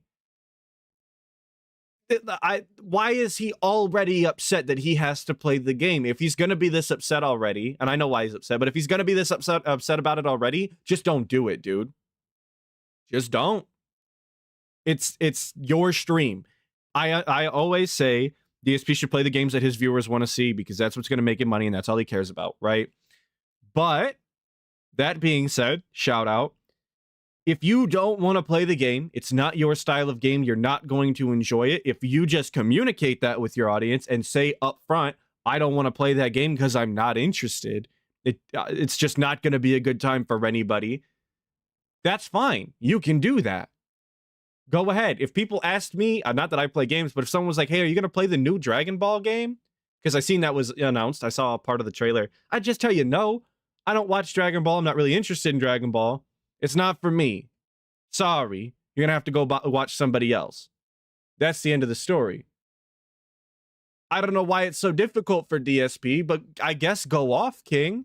But this whole segment here, this little bit with the screaming at the camera, get him out of here. And let me tell you something. If this isn't the best RPG I've ever fucking played in my life, if it's overhyped, if it feels underwhelming, if big ups White Nervosa for catching up on the VOD. I hope you make it this far. I hope you had a good time. Of crap, I'm gonna be pretty pissed off because you guys keep telling me it's the best RPG ever, and I'm so wrong for skipping it. If this game isn't great, I'm going to call you out. And it's just continuing with the same energy. Somebody gifted you the game. They have been asking you and pleading with you to play the game since it came out in August. And you're supposed to be an entertaining streamer for your audience. And this is a game that they want to see, and you haven't clearly communicated that you don't want to play it. And this is the energy that you bring. If it's not a great game, if it's not the best game I've ever played, I'm going to call you out. It's going to be your fault if the streams are slow. It's going to be your fault if I'm miserable and not having fun. It's insane behavior to treat your audience like this and to talk like this to begin with. To anybody. It doesn't even have to be your audience or somebody else's audience. Another content creator, it doesn't matter. Talking to anybody like this it's just unhinged behavior. You don't talk like this to other people unless you actually have a bone to pick, in which case, like, I guess you could step outside. But DSP's coward never would do that. He talks all of his shit on the internet. He talks like this because he's in a safe space right now, because he has complete control over the chat. If anybody says anything that goes against his authoritarian, tyrannical chat rules, Jesus, get it together. Obviously banned. He's not even. They're gonna get hit in with. They're gonna hit with the limb, the lean-in manual. So you better be ready. Better be ready. But don't worry, I'm gonna be fair. Guys, don't worry. He's gonna be fair though. He's gonna be completely fair. Don't worry about it. Obviously, the guy who just was screaming at the camera is going to be completely fair to the game that he very clearly doesn't want to play and has already said isn't going to work for his content and is telling you that it's going to be your fault when it's bad. He's going to come in completely level-headed and focused, dude.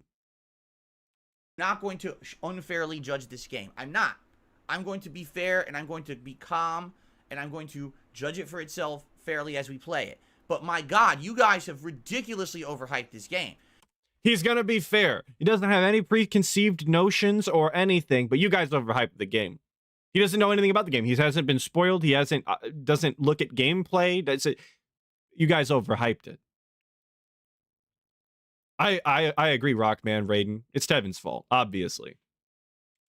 And every time that I've asked the question, How is this game the best RPG? No one can answer. Well, it's got a great story. So do other RPGs. Okay. That's not you disproving them. If you were to ask me what the best what the best like food was, I'm gonna be very general and vague here because I don't know shit about food. If you ask me what the best sandwich was, right, and why it was the best sandwich, I would tell you this is the best sandwich, and you'd be like, why? And I'd be like, well, it's got these ingredients on it, and you'd be like, okay, other sandwiches have that too. That doesn't mean you disproved anything. That's not an argument. Other sandwiches can also have the same ingredients, and this sandwich does it better because of other things that go into it. Maybe it's on a different style bread. Maybe the way that it combines together without other things that other sandwiches have just makes it better. And maybe it's a combination of all of the things at once, you know? Why is he picking apart these things individually and saying, oh, other games have you know, they also have a good story? That's not an argument. Oh, yes, well, Atlas the Sandwich Keeper. Exactly. Combat. Other RPGs have great combat. Oh, the atmosphere. Yes, the combat. Other RPGs have great combat. Maybe it's the two things added together, DSP. Did you think about that? Did you take that into consideration?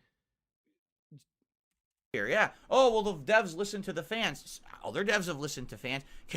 I mean, yeah, they have in the past, but especially as of late in modern gaming, devs typically don't listen to fans very well. That's kind of why it's such a big deal that Larian Studios did when it came to Baldur's Gate 3. They didn't include microtransactions. They gave you a massive game with a bunch of choices that you could pick, and it's polished well, and the bugs are few and far between, and the story is fantastic, and the voice acting is top-notch, and the game is generally fun to play, and it looks good.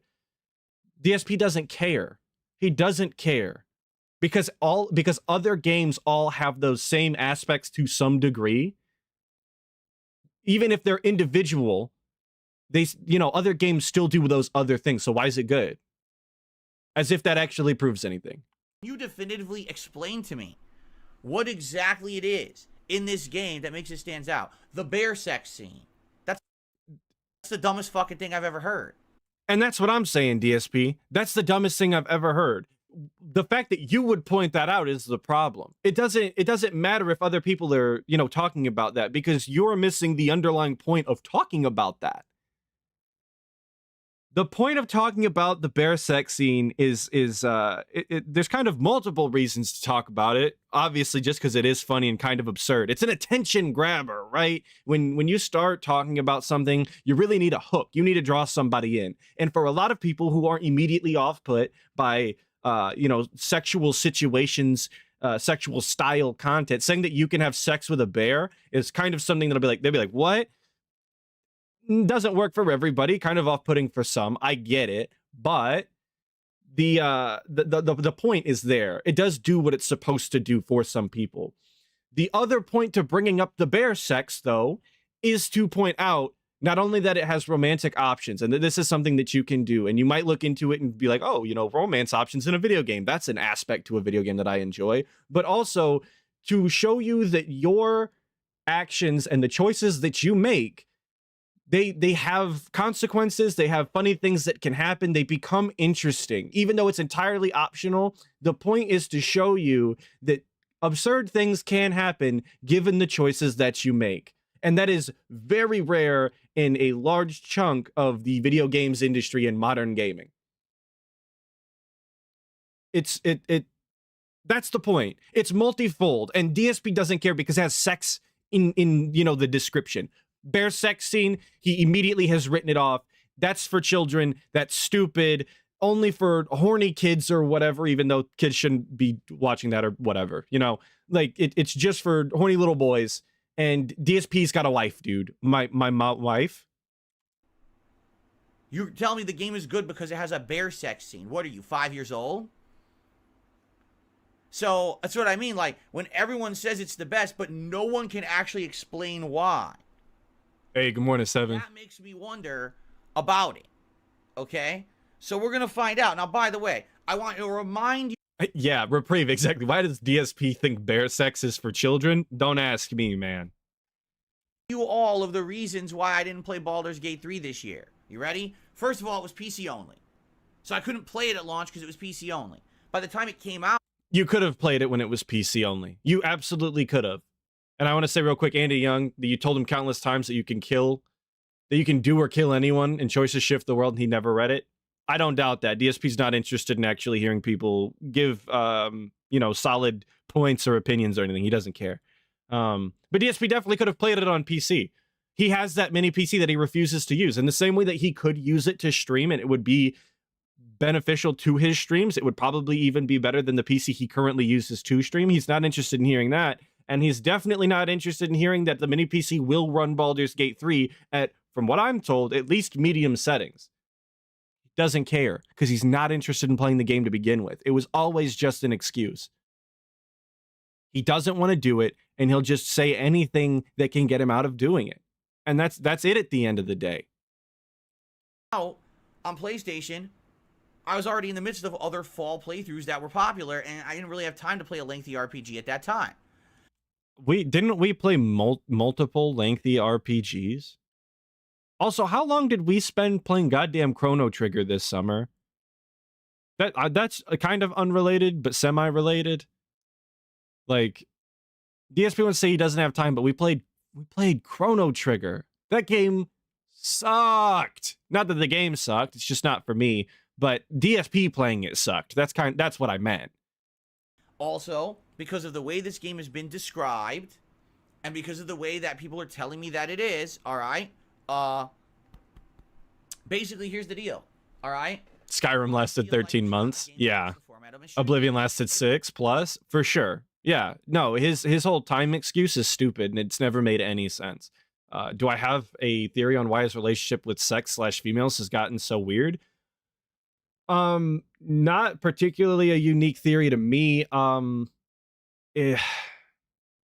don't know. I think it's a combination of like his current loveless marriage with Kat and how she is looking the way that she does, and that he doesn't actually have sex with his with Kat. And it makes him uncomfortable. Also, to feign like he's a good husband because he doesn't even think about females in a sexual way or even look at them, period. And also because I had a third thing. Man, I had a third thing. Oh, also so that he can get away from who he was in the past when he used to make all of those sexual style references and jokes in his content, because he's changed, dude. He doesn't even look at girls anymore. How could he make sexual style content? People are saying that a minimum playthrough of this game is 60 to 80 hours long, if not longer. How on the fuck do you think that fits into my streams? I'm a variety streamer. I don't just play one game endlessly. Nor do I think that if I played Baldur's Gate 3 endlessly, that it would work. I think people would get bored. I would get bored. The whole point is to play a variety, and that way everything always feels fresh, right? But why do other content creators have the ability to play other games, play games like Baldur's Gate 3, play these lengthy RPGs and maintain an audience and relevancy, DSP? Why can they do it and you can't? What's the difference between you and them? They also varieties. There's plenty of variety streamers that play lengthy RPGs and shit like this. Why can't DSP do it? I mean, I know the answer. The answer is because DSP alone is not entertaining. He's not the driving force behind his streams. It's entirely the game. So if people watch the game and they see what the game looks like, DSP's not going to keep them enthralled. And what is he going to do next? How is he going to build his character? What interesting things does he have to say, not only about the story, but just in general while he's playing? That's not DSP. That's never been DSP. That's the difference. But he doesn't address that. He never thinks about that. He just does whatever he wants, whenever he wants, and while he's playing the game, and it's just not interesting. Because he's not an interesting guy in the way that he wants to be interesting. But I also got to play games that keep moving. That way, you don't feel like when you play a game 3 times a week, you've barely made a snail's pace of progress. You want to feel like you had something significant happen, right? Yeah, I agree. And that's unfortunately your content every single game you play. You always make snails, like a snail's... what? A snail's pace? Made a snail's pace of progress. You make a snail's pace of progress? I was just repeating him and thought it sounded awful. I'm going to change it. Yeah, you don't get a whole lot done when you play video games, DSP, but that's entirely your doing because you can't read chat and play the game at the same time.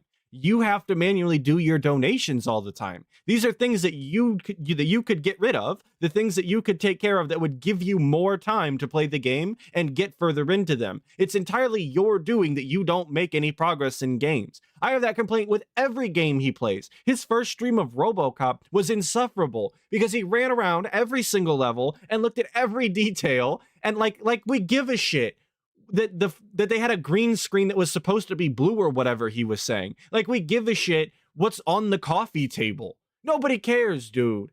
If you really wanted to do that, play the game by yourself. It's not interesting. It's not entertaining unless you have something to say, unless you're going to make it entertaining, and that's just not the case for you. Move on. You want to feel like you had something significant happen, right? If I play RoboCop for 3 hours today, hopefully we get some story developments, we get some side missions, some fun stuff happens. Now, oh, I moved one bookcase, right, in 3 hours. Well, that could be Baldur's Gate 3 because from what I'm being explained about the game, it is a slow-paced game with tons of narrative, which is great, except people want progress. They don't want to sit here for hours on end and nothing happens, right? Sip, chew. Now again. But DSP, there shouldn't be nothing happening on the stream. That shouldn't be the case. When you're playing a game, you're in charge of your content. You are supposed to be entertaining, even if nothing is going on in the game. You are supposed to just entertain. It's part of the job. Job, quote unquote. Yeah, anyway. The game is... you shouldn't be dependent on the game. It's really that simple. I can only say it so many times and people not be upset that I continue to repeat myself. It shouldn't be dependent on the game. You're failing at your job if you can't entertain your audience when they're on the stream. If that's the case, don't play the game and be upfront about it. It's really that simple. I'm not trying to set the game up for failure. I'm a realist. All right? I'm telling you, I already figured from everything you guys have told me about this game, I don't think it would work for my streams. But I'm listening to your feedback. You want it. It won Game of the Year. All right? And basically, it's been donated now. So every factor has lined up. I have no excuse to not play it. I'm going to play it. And that's exactly what he was looking for at all times when it came to the topic of Baldur's Gate 3. He's looking for excuses. That's all it ever was. He grabbed every excuse that he could under the sun to not play the game. And it's just so happens that the stars, they've aligned. DSP can't get out of it now. He tried to say, oh, I can't commit $70. It was donated. Oh, I can't play it. It's PC-centric. Doesn't matter. Now it's on consoles. Oh, it's not going to be mainstream popular. It won Game of the Year. Starfield is going to be so much better, and it's going to take me ages. We have all these other games. Now he's got time. Starfield was mid. He didn't even enjoy it, and he's got nothing else going on for a period of time. There's no more excuses, man. This is it. It's showtime. You got to put on. This is what the people wanted to see, and you didn't have the balls to tell them no, that you just didn't want to play it.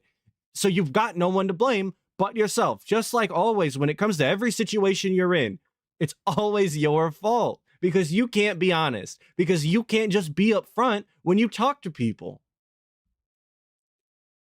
You always go out of your way to be an inconsiderate asshole at all situations and times, but can't just tell people exactly how you feel when the time actually arises. That's insane to me. The one, or, you know, maybe that's the second skill you have if the first skill is always being bad at video games. The second skill that you have is always being an asshole and being honest, I guess. No, I don't think that's entirely accurate, but yeah, being an asshole, you can't just tell people you don't want to play shit that they want to see. You're incapable of that out of all of the times that you want to be an ass. Amazing. Amazing. All right. In fact, I actually think at this point, there's been so much demand. There's been so much stuff that people have asked for. I'll give it a shot. All right. I'm a fair guy when so many people yell at me about it, right? The little snake laugh. Get him out of here. Come on, man. I'm a fair guy when people yell at me. What? Hang on. Run it back. Run it back. So much stuff that people have asked for. I'll give it a shot. I'll give it a shot. All right. All right. I'm a fair guy when so many people yell at me about it, right? I'm a fair guy when so many people yell at me about it. That's what it takes, right? That, like, why do people have to yell at you to be a fair guy? That's not a statement I've ever had to say. I've never had to justify me being fair and tell people, like, oh, it's only when people yell at me. Why do the flags never just pop up in DSP's mind when he says this shit? Why? Why doesn't he notice the words that are coming out of his mouth? It takes one listen to understand. Well, I've listened to this multiple times, so I guess it doesn't take one, but I kind of notice these things when I watch live anyway. Besides the point, why do these flags never pop up in DSP's mind that make him understand that he's an asshole? That he shouldn't be saying these things. He shouldn't be feeling this way. Is it the delusions of grandeur? Is it because he's just a narcissist? Is it because he doesn't hear himself? Is he literally deaf? Like, does he not understand that the things that he's saying he doesn't understand? That's it. He doesn't understand that the things that he's saying are not things that people typically say out loud or even feel to begin with, because he doesn't know how to communicate with normal people anymore. And like I said earlier in this stream, it's just sad. When you really boil it down, as much as I don't like DSP and I think his content is garbage and he's just a scummy human being, it is sad that he just can't interact like a normal person anymore due to the isolation, due to the bubble that he's put himself in. He just can't do it. A human being is not meant to live how like DSP does, only talking to Cat and maybe Cat. If it were anybody else, I'd feel bad. I'll do it. So we're starting Monday.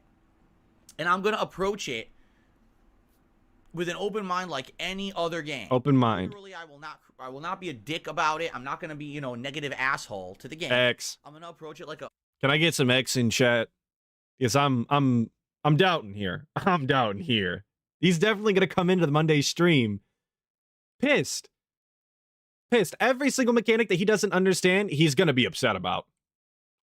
Open RPG. I think people's character creation is pretty cool. We'll jump in. We'll see how the plots are. By the way, and here's the really cool part about it. I know nothing about this game. I've never played a Baldur's Gate game before. So I don't know the plot, okay, at all. I've gotten zero spoilers about it because I don't understand. I never played one. I don't know. How could you spoil me? You know what I'm saying? So that's not how plots work. Just because you've never played a previous game before doesn't mean that you couldn't be spoiled. I've never played a Final Fantasy game in my entire life because I'm not big on JRPGs. But I know, hey, spoilers if you never played whatever Final Fantasy game this is, that Aerith dies at some point. I don't know who that is. I don't know why it happens or what relevancy that actually has, but I've been told. So if I ever play that game, I have been spoiled even though I don't know what the hell they're talking about. It just be like that. So that doesn't even make sense. You're dumb. You're dumb and stupid and dumb. But also to know that who is Edith? To sit here and say all of this shit about Baldur's Gate 3 and then be like, oh, I don't know anything about it. Never played one. Didn't look into it. I don't know shit. How stupid do you sound? All of this shit talk. And you don't know anything about it? But you know about the bear sex scene. What does that say about you, though, DSP? That's what you know. Well, a little suspicious, if you ask me. What was you watching, buddy? I don't know. So this is 100% cold turkey for me to jump into this game. And that's well, I'm gonna run it back so we can get the full thing there. I apologize. No spoilers about it because I don't understand. I never played one. I don't know. How could you spoil me? You know what I'm saying? So this is 100% cold turkey for me to jump into this game. That's not how the phrase cold turkey works. Just that's not it. Like he repeatedly uses the phrase cold turkey on his streams, like all the time. Completely incorrect. The only cold turkey that he really needs to be concerning himself with is quitting WWE champions cold turkey. He needs to quit drinking gin so heavily, or quit drinking gin cold turkey. That's what he needs to focus on as far as cold turkey is concerned. Playing Baldur's Gate 3 is not cold turkey. It's a blind playthrough. That's what you're talking about. You don't sound smarter by saying the phrase cold turkey. That doesn't mean what you think it means. In fact, you sound dumber. So how about you just stick to the things that you actually understand? Please. I know that's a small list, but it a little bit would go a long way in this case. All right. So what up, Bill Paulson? It's gonna go now. Yes, I will be very honest with you up front. If I play this game within 2 to 3 streams, everything is falling off. People aren't showing up. People are disengaging, not even talking about the game. They're just talking about other shit. They're saying it's boring in the chat. Engagement's dead. Support is dead. No one cares about the game. No, I'm not going to fucking play this game for 100 hours. No. But that's so he's setting it up for failure right from the jump. Every game he plays, about 4 or 5 streams in, is low support. It's low engagement. People aren't talking about the game in chat. They're going to start saying that it's boring. That's every game for DSP. So this is him just saying he's going to quit the game. It was never an option that he was going to play it the entire way through. Never an option. Couldn't be bothered. And that's the worst part. Somebody donated this game. People asked for months for him to play it, and he's not going to finish it. It was never on the table because the qualifiers that he set in place have set it up for failure almost instantly, if not instantly. Monday will probably be, yeah, exactly. Game was rigged from the start. Exactly. Monday, I imagine, will have decent support. He is playing Baldur's Gate 3. His numbers will be up. People are going to donate because he asked them to. But the streams following that, there's no guarantee. And people are going to get bored because they always do in DSP's chat because he sucks. That's on him. That's not on the game. Obviously, it's not on the game because it won Game of the Year. And people love Baldur's Gate 3. It has nothing to do with the game and everything to do with DSP. So it's gonna be sent to Ban World. Absolutely not. The thing is, if it's good, if I'm hooked on it and I really like it, and you guys, that's not gonna happen. We're all engaged. We're having a good time, and it ends up being a great stream. I am happy to play this, but I want every aspect of the stream has to be peaked for DSP to continue to play. He has to be having a good time. The audience has to be having a good time. Support has to be up. There has to be engagement as far as the chat is concerned. He has to obviously enjoy the mechanics. The sex, dude, I don't even know how he's gonna fuck. Woo-wee. I don't even know how he's gonna deal with that. There's anytime anybody hits on him in any video game is automatically a problem. I don't think he's going to actually do the sex scenes because they're entirely optional. Any sort of romance is off the table. But anytime anybody even tries to flirt with him, we're gonna get a rant. If he even makes it that far, which I'm pressing X that he even makes it into an actual romantic encounter. I don't think he'll play it that long. Want that atmosphere. I don't want, oh, everyone wanted it, but it was a trick because it's a fucking game that everyone knows won't work for his streams. Then I'm not playing it. Fuck off. You know, it's that simple because I already feel like it won't work for my format. I've told you that already. I've predicted that. But he's going in completely blind, you know, level-headed. He's going to be fair, but he already is convinced that it was never going to work for his format, and he's already figured out that that's how it's going to be. That doesn't sound fair to me, DSP. That doesn't sound like, you know, you're not coming in with preconceived notions. That sounds like you already hate the game. In which case, why bother? Why bother? And the idea that he brings up harkens back with the people, you know, voted for it because they know it's not going to work and it's a troll. Like that harkens back to the time that people asked him to play Amnesia, which he never showed any sort of evidence for whatsoever. I never saw that get proven. I wouldn't doubt that that's the case because, you know, I've talked about this before. His memberships are so flagrantly given out to just anybody because they're all gifted that obviously there's going to be a large troll sway, shout out sway, on all of his polls. And that's the community that he's built. That's, again, entirely on him. But I don't think that's the case for Baldur's Gate 3. I think his audience probably really does have a genuine interest in seeing the game from a content creator that they enjoy for whatever reason. I don't quite understand it. And every time I ask them, they never really respond. So yeah, I don't think that's the case. He never showed proof the other time, so I don't believe him. I just don't. You know what? I would like to be proven wrong. I would love to be proven wrong. Here's the thing, I love RPGs. Did you notice? I grew up playing RPGs. It's one of my favorite genres of game. The problem is RPGs are very hard to retain attention. They just are. They're hard to retain an audience, okay? And is that the case? Because there's so many streamers that play almost play exclusively RPGs that get constant, viewership. They get constant support. That's what the people come to see. Why is that not you, DSP? You claim you have all of these different styles of audience members that come around for this game, or they come around for this style of game, or they come around when there's a new release. Like, why wouldn't that audience that you claim to have come around every single time that you play that game? Why isn't that the case? Unless you're lying, in which, if that's the case, like, just quit lying. It's not that hard. Maybe it is for you, but for normal people, it's not that hard. That's what it just doesn't make sense. You need to just stop saying things that don't make sense, because if what you say is true, that's what should be happening. Those people should be coming out of the woodwork to watch this style of game. And I don't know if that's going to happen. By the way, I already saw, are you ready for this? I already saw people in chat already setting the stage for failure. You ready? That's you! No, bro, please! Iviga just super chat $2. Where's the Atlas Day Off segment? Oh, the Iviga, thanks for the 2. Appreciate it, brother. The Atlas Day Off segment, that's today. You would have to get the Atlas Day. Well, yeah, no, that's today. Today's the first day off. So I'm doing this. I took a shower. I drank a coffee. That's it. That's all we've done today. That's the Atlas Day Off segment. My favorite segment, your favorite segment. I'm gonna run this back. Sorry. Iviga derail. I already saw people in chat already setting the stage for failure. You ready? DSP is the one that's setting. Yeah, I'm gonna do it again. DSP, the one setting the stage for failure, having all of these prerequisites that need to be met, having all of the, all of these qualifiers in which the game has to meet for him to continue to play it. Also, setting himself up for failure by playing it multiple months after, not that it, it's irrelevant now, but multiple months after it was peak hype, when it came out, when he actually had the opportunity to play it earlier than some people. He's always chasing day one views.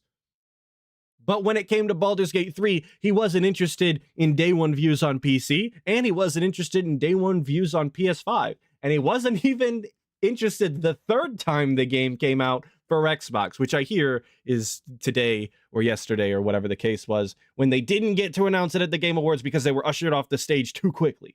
That's what I'm told. I misspoke earlier and said that they announced it there, and apparently they didn't. I apologize. So the only person setting this up for failure is you, DSP. Your attitude and the actions that you have taken thus far is completely absurd, unjustifiable, and ignorant. I hope the game does bad for you in the same way that Divinity Original Sin 2 did for you. Not that the support wasn't good on that, because I hear it was fantastic and people already prepaid for you to play the game, but that you don't have a good time. You have to be handheld the entire time, and your chat is bored or whatever. I hope that that's the case, because it would make me laugh. It would be the justice that you deserve. Oh, well, if he plays the game now and it doesn't do well, you can't blame the game because it's 4 months later. Bullshit. Bullshit. I'm saying it in the chat. C Wrangler asked me what was for dinner last night. We had frozen pizza. That was it. My girlfriend got home late and I was tired and I wanted to go to bed, so we just made a frozen pizza and went to bed. That's what's up. I was watching the Sly stream while I did it.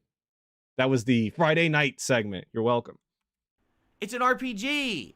I can play whenever the fuck I want. I didn't play every Elder Scrolls game the day it came out. Oblivion, how many years late did I play that? What the fuck are you talking about? No, if it's such a good RPG, it should be good whenever I play it. No excuses that because it's 4 months later, oh, now people won't watch it. Fuck you. Stop. No, but that's not the point.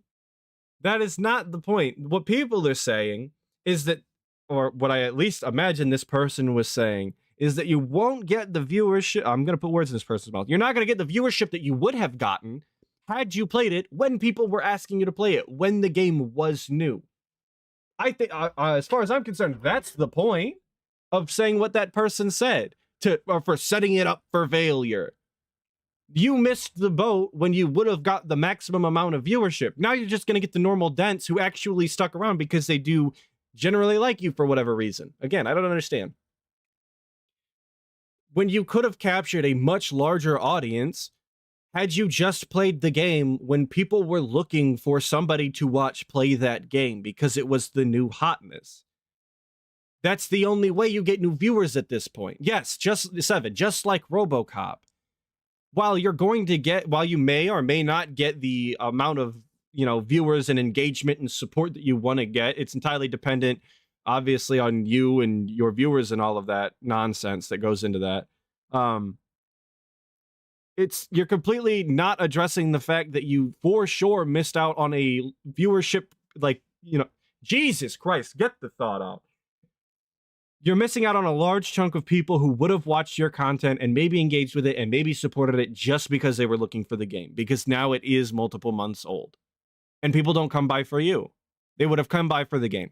That's really all they're saying, but they're setting it up for failure.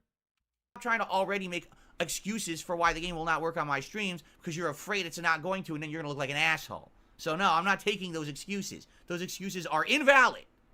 They're invalid. The game is good. It's all of the excuses that DSP has ever used for anything, always valid. DSP's excuses are always valid until he says otherwise. Your excuses, obviously dumb, stupid, and dumb.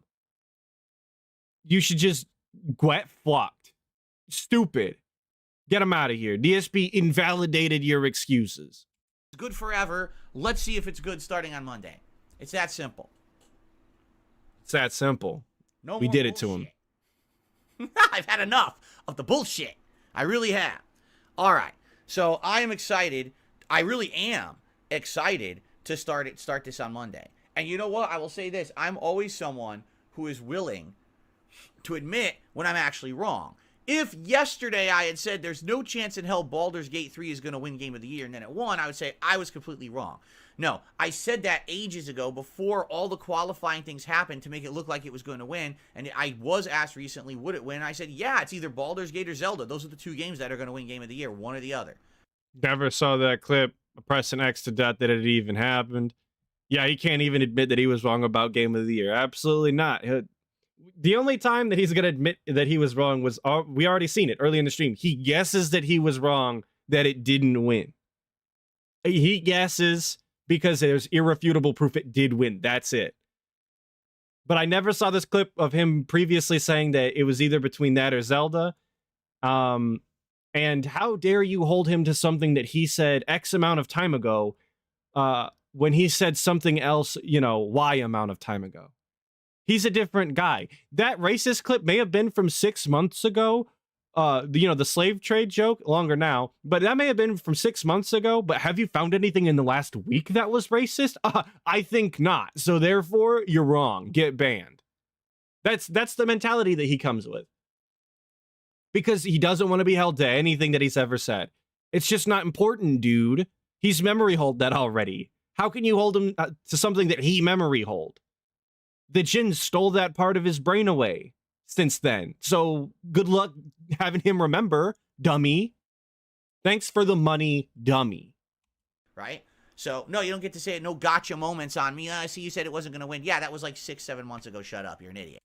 Got him. Get him out of here. No gotcha moments, you guys. Except for that, this whole stream is basically that. Get fucked. Okay? In this case, I would be willing to say, hey, if it works for my streams, if it's a great game, I will be happy. Do you understand? I will actually be happy to be proven wrong. I would be. I would love to have a great game in my streams. Now, yeah, DSP, I'm sure you would. If the game is gonna make me a bunch of money, I would be happy, obviously. Well, duh. That's all you care about. You didn't have to say that. How ignorant would you have to be to think that DSP actually gives a shit enough about games that he would be upset that the game that he doesn't like is going to make him money, and that he has to play? Like, I really fumbled through that one. Ignore that. But obviously that's all DSP cares about. He would be excited if he made money. Come on. I want you to understand something. We are opening a big can of worms with this, and here's why we're opening a big can of worms. In January, shout out the can of worms. RPGs, Persona 3 Remake, and Like a Dragon Infinite Wealth, both of which are ginormous, both of which are highly anticipated, both of which everyone wants to see. No, I don't. As much as I like the Yakuza games when I played them, I'm tired of Like a Dragon games at this point. Not only because they went turn-based, but just because of how many DSP is like playing at this point. There's too many Like a Dragon games. RGG needs to just slow down. I can only sit through so much DSP Like a Dragon talk.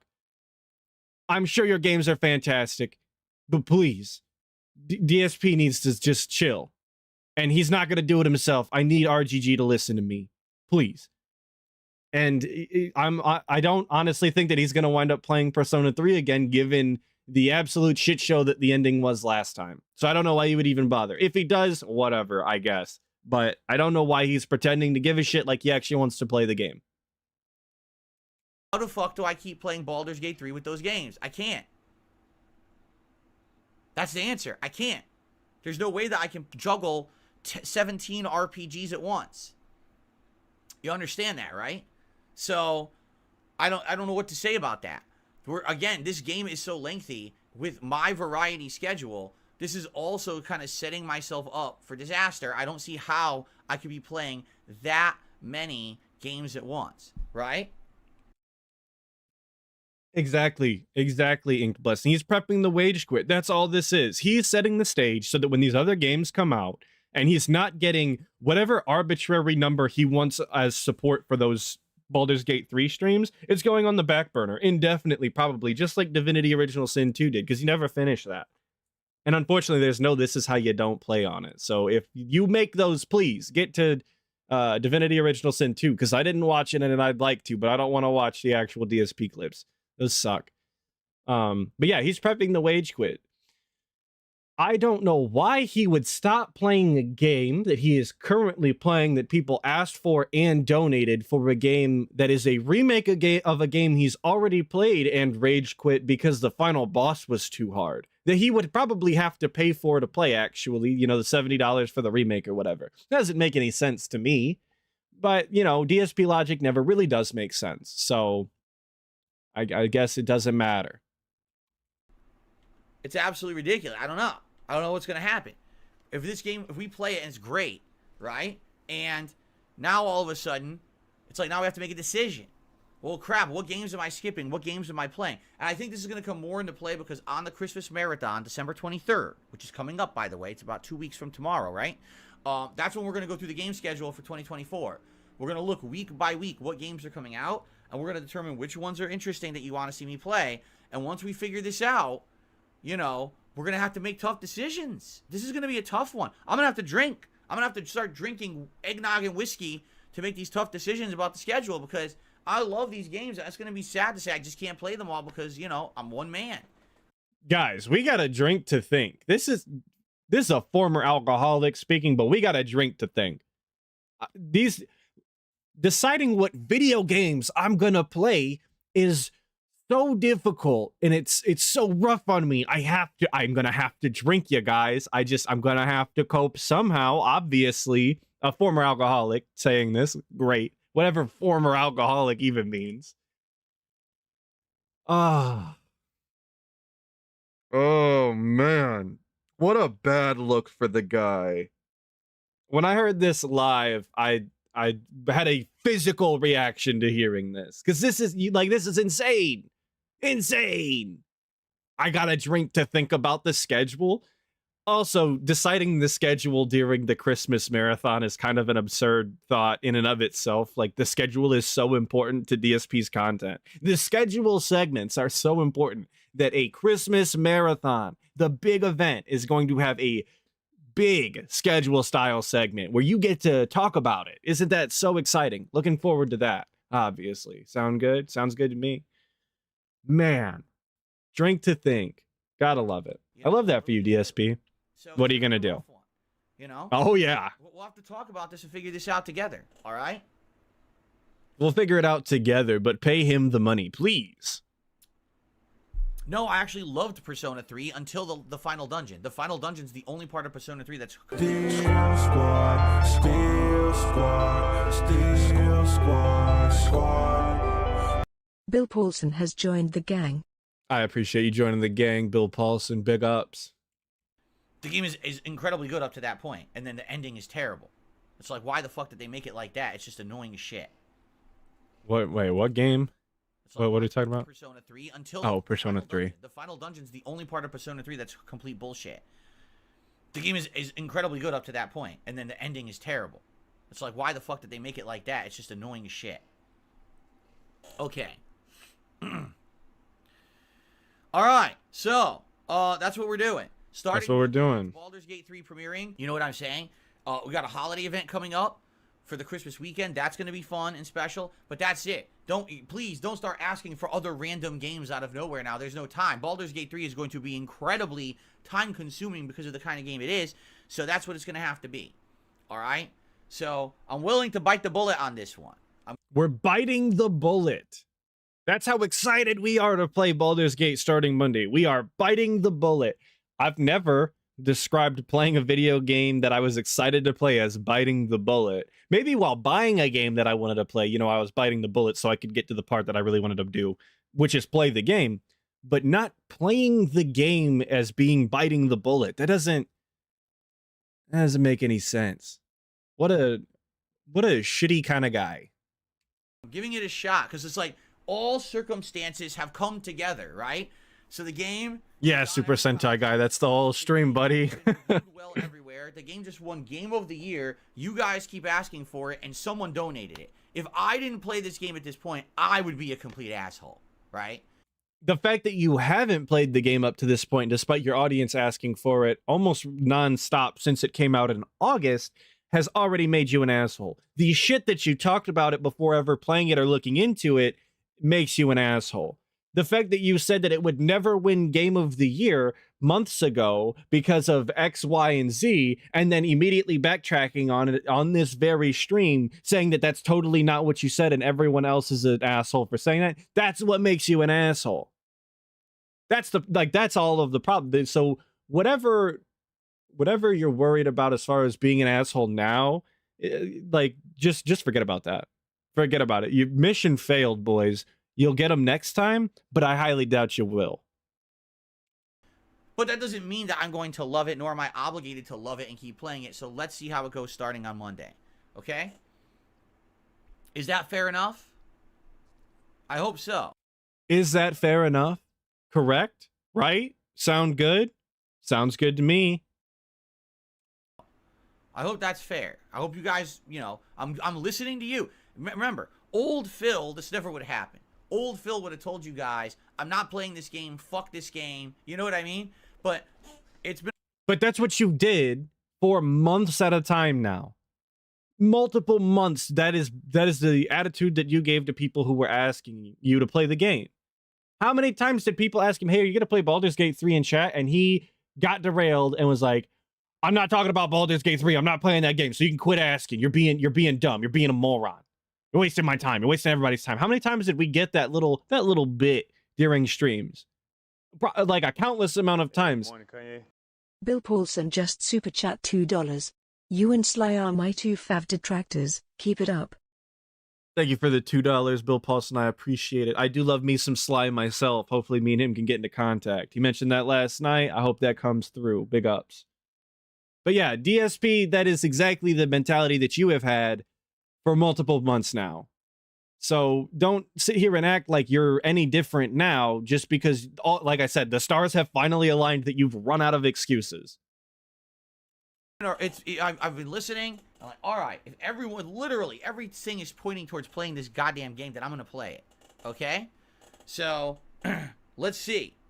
Let's see how it goes starting on Monday. So mark your calendars, set your clocks, get out your smartphones, put on your pop-ups, get your little fucking smart watches, program it into there, write it on your forehead backwards so when you look in the mirror, it reflects. It says Monday, Baldur's Gate on DSP Gaming. Be here. Because the way you guys hype this goddamn game, there better be 1,000 viewers on that stream. Seriously. As much as you guys asked for this game, this better be like the hottest stream of the year, right? Seriously, I mean it too. Everyone better fucking be here. Everyone. And your mother. Tell your mother to be on watching that stream. Tell your family to be on. Tell your dog to buy an iPad and be on that fucking stream. Big sip. Chew. Smack. You work Mondays? Bud, Walton says he works Mondays. You're taking Monday off. For God's sakes, you're taking that fucking day off and you're going to be here on this stream. All of a sudden, you've come down with the crippling illness. You can't make it. You got to be here. You understand me? No. Oh, my God. Now, guys, again, don't take it so seriously. I'm a joker. You know. Oh, you're a Joker style, that's for sure. Let that run all the way through so we could get to the end where he says he's joking. Don't take it seriously, despite him saying twice in that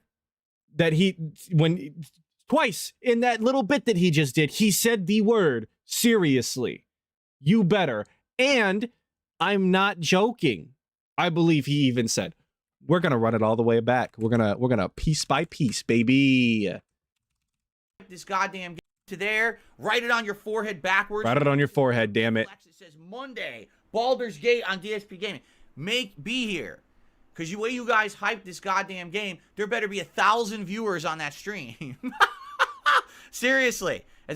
As much as he says that he's joking, I do declare that in a lot of jokes, there is some sort of truth in that. So where that truth lies, obviously you can only guesstimate. Thank you, Kenneth TV, for the sub. Appreciate it, brother. But you can only guesstimate where that truth is.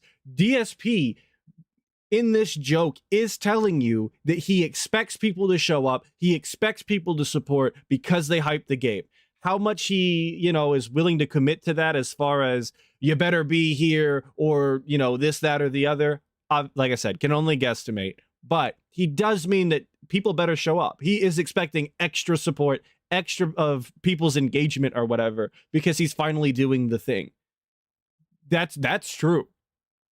Much as you guys asked for this game, this better be like the hottest stream of the year, right? Seriously, I mean it too. Crimson Sky 87 just super chat $4.99. Won't pay $70 for Baldur's Gate, but will pay $70 for 2 sandwiches from DoorDash. Oh yeah, dude, he needs the DoorDash to feed his family, obviously. Sound good? Thank you, Crimson Sky 87 for the $4.99. I appreciate it, dude. Yeah, it doesn't really make sense to me neither.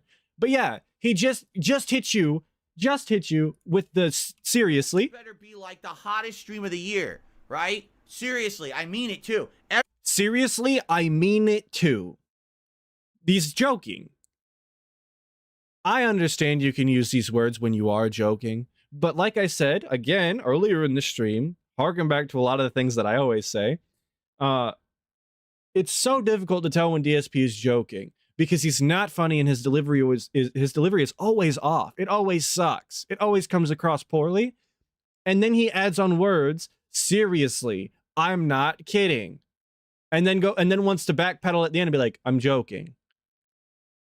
If you're going to be this bad at delivering jokes, if you're going to be this bad at having fun with your audience, don't put in words that are certain like this. Just don't do it.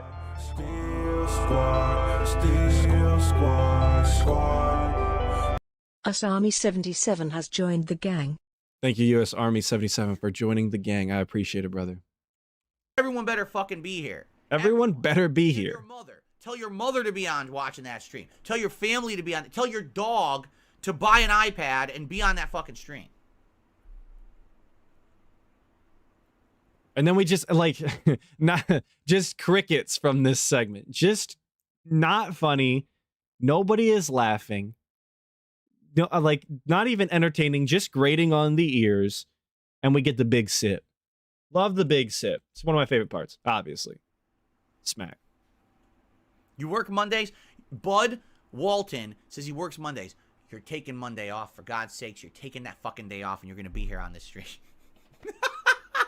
All of a sudden, you've come down with the crippling illness. What in the goddamn? Movie sign just super chat $5. Expects people to give him money a goddamn game with this attitude. Dear Lord, person face palming. Yes, thank you, movie sign, for the 5. Really appreciate it, brother. Exactly. Dude's so entitled. He expects people to give him a game and give him money for playing the game that he didn't pay for. And then he wants to come with this attitude.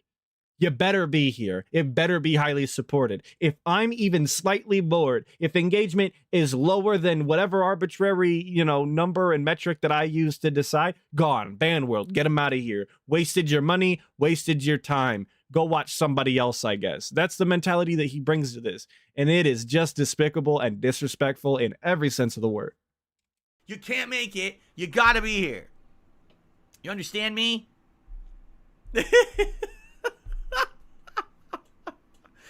Oh my God. Now, guys, again, don't take it so seriously. I'm a joker. You know I'm messing around with you. Please tell. I'm the Joker, baby. Exactly. Joker, baby. Come on. Obviously, he's just having fun. That's why you were laughing so hard. You were rolling on the floor in pain because you're laughing, not because the joke sucked, because you're laughing. Tell me you know I'm messing around with you because you know the idiots will quote this out of context, and there's nothing I can do about that. They'll do whatever they want, but I'm not going to change my personality because of those idiots. Yeah, no, it's not out of context. I watched the whole entire thing front to back, brother. There's no out of context here. I addressed everything in context 100% as you delivered it. The problem is you're not funny and that your true intentions are in there and they are very legible. Legible? You can tell what DSP means in there. Even if he is joking slightly, he does still mean part of what he's saying. And that's the problem in and of itself. Joking. This is all a joke. It's meant to be silly. I hope you understand, but I really appreciate that you guys gave me the feedback you gave me this year. I do.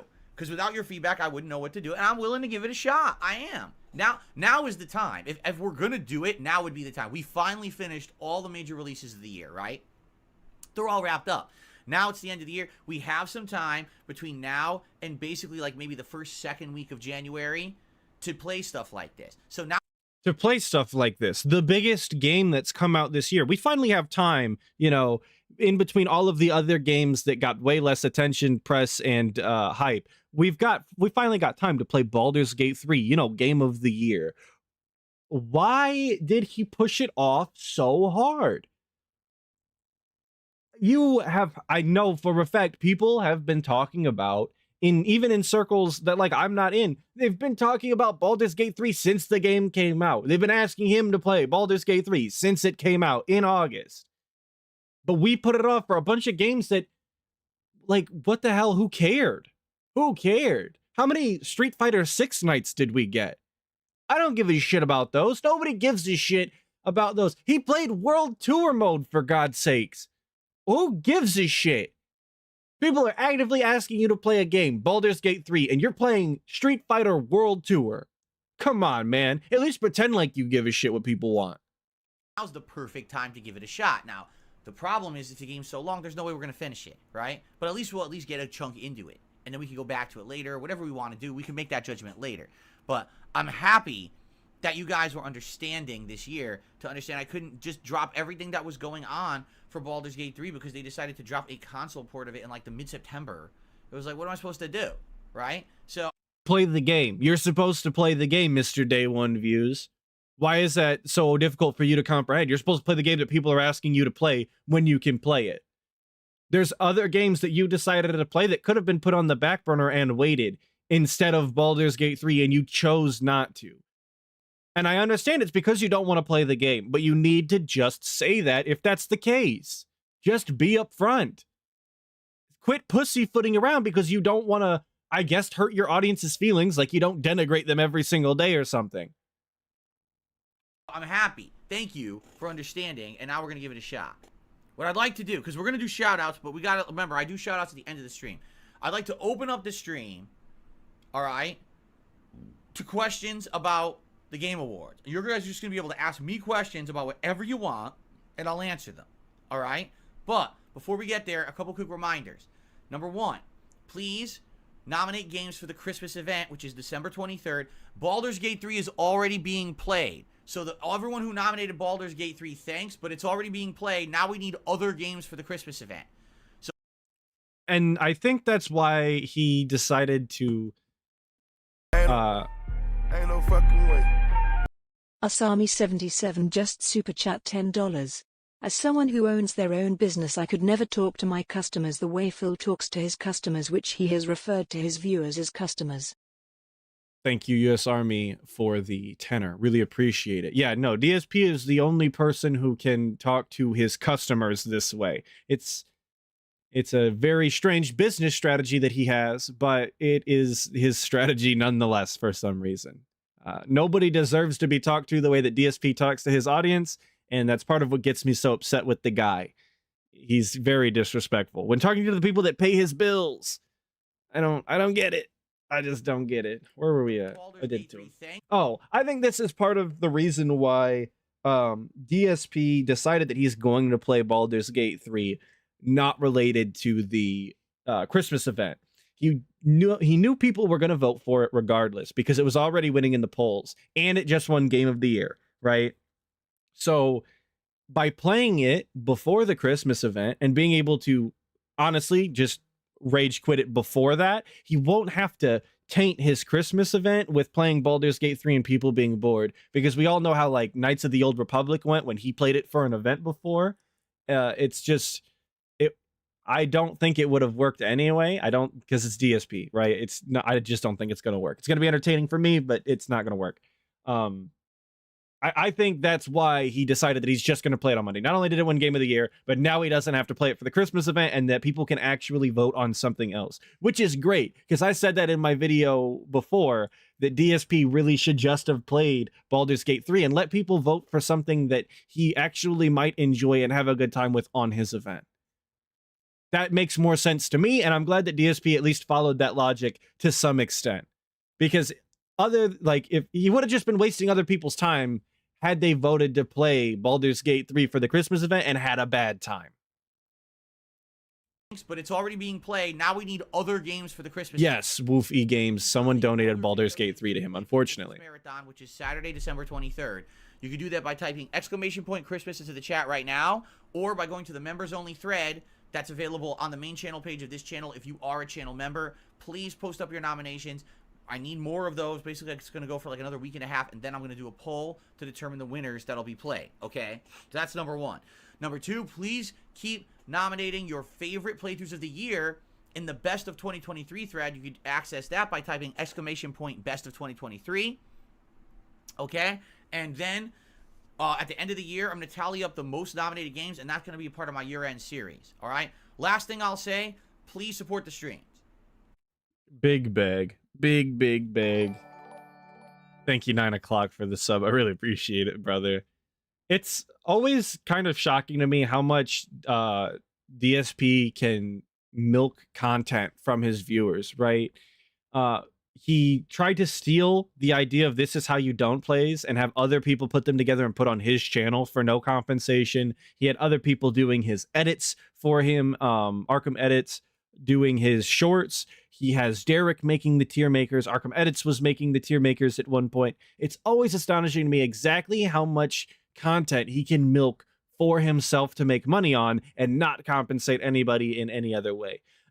Hell, even Project 7 was him milking his dents for free content. Yo, shout out Bad Girl J for the sub. Appreciate it.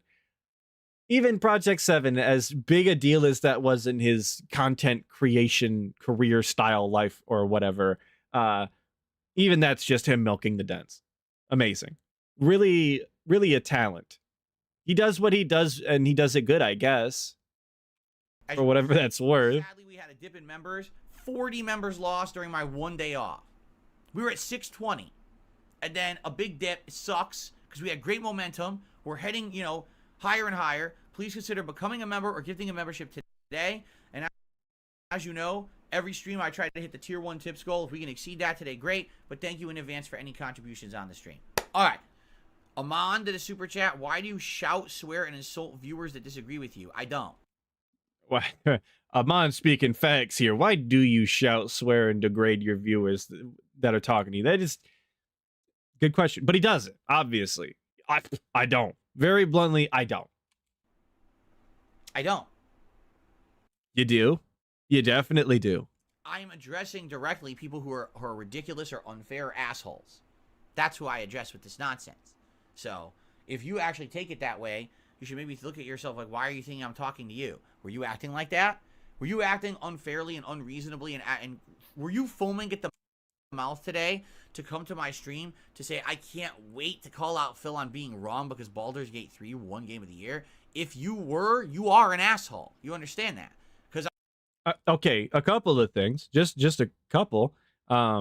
It's unreasonable and assholish to remember something that DSP said and then hold them to that. Obviously, we already covered this. It was a large portion of the stream. If you're tuning in late, sorry. That's just the case. You're an asshole. Don't remember things that he said. It's that simple. Second, the idea that, oh, I wasn't talking to you. If this is the way you think, then I was talking to you. Like, when you talk on your stream, regardless of who you're actually talking about, if you're not, specifically naming somebody, you are talking to the entire stream. And in DSP's case, this situation here, he doesn't know who these people are. He doesn't know if they're longtime fans. He doesn't know if they're coming off, genuine or being sincere in any way, because it's text and it's difficult to get that through text. But he doesn't know. So it's 100% in the realm of possibility that DSP is shit-talking people that like him. He is talking shitty to his fans. The idea that he thinks that that's not the case is absurd. He knows that. He has to. There's no way that he can actually think that there's no way possible he's talking shit to a fan. It's it's statistically impossible that he doesn't talk shit to a fan because he doesn't know these people. There's no way he can remember all of the names in his chat and whether or not they're trolls or something. It's crazy. This guy is crazy. I don't know all of your names, and I actually like you guys. You guys are okay. You guys say funny things. DSP doesn't know any of his chat because he doesn't give a shit. He doesn't know these people. He doesn't remember their names. He couldn't care less. If you're not sending him money, he doesn't care who you are. I didn't say it was going to be Game of the Year the last several months. Excuse me. I didn't say it wasn't going to be Game of the Year the last several months. I said it's either that or Zelda. But if you're foaming at the mouth to prove me wrong, you're an asshole. Sorry, you are. Can't help you. I'm not. No one was foaming at the mouth to prove you wrong because they didn't have to prove you wrong. The Game Awards proved you wrong. The facts of life proved you wrong. People were foaming at the mouth to hold you to what you said. People were foaming at the mouth, if that's what you want to call it, whatever. People were excited to point and laugh at you. People are always excited to point and laugh at you, DSP, because you're the guy. I'm watching his Twitch, YouTube stream.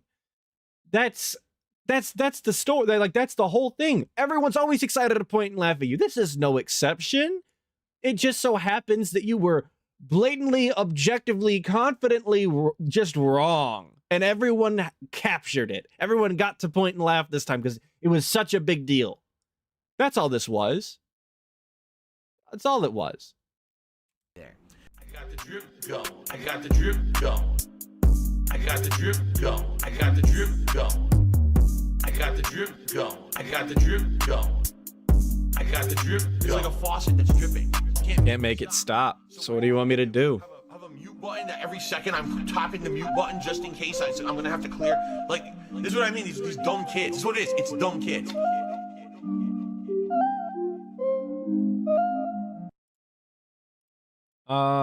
As of right now, I think that's all I've got. I could watch other things, but I feel like I would be scraping for content. Thank you, Debauched Prism, for the sub. Appreciate it. I didn't have anything else planned for this stream.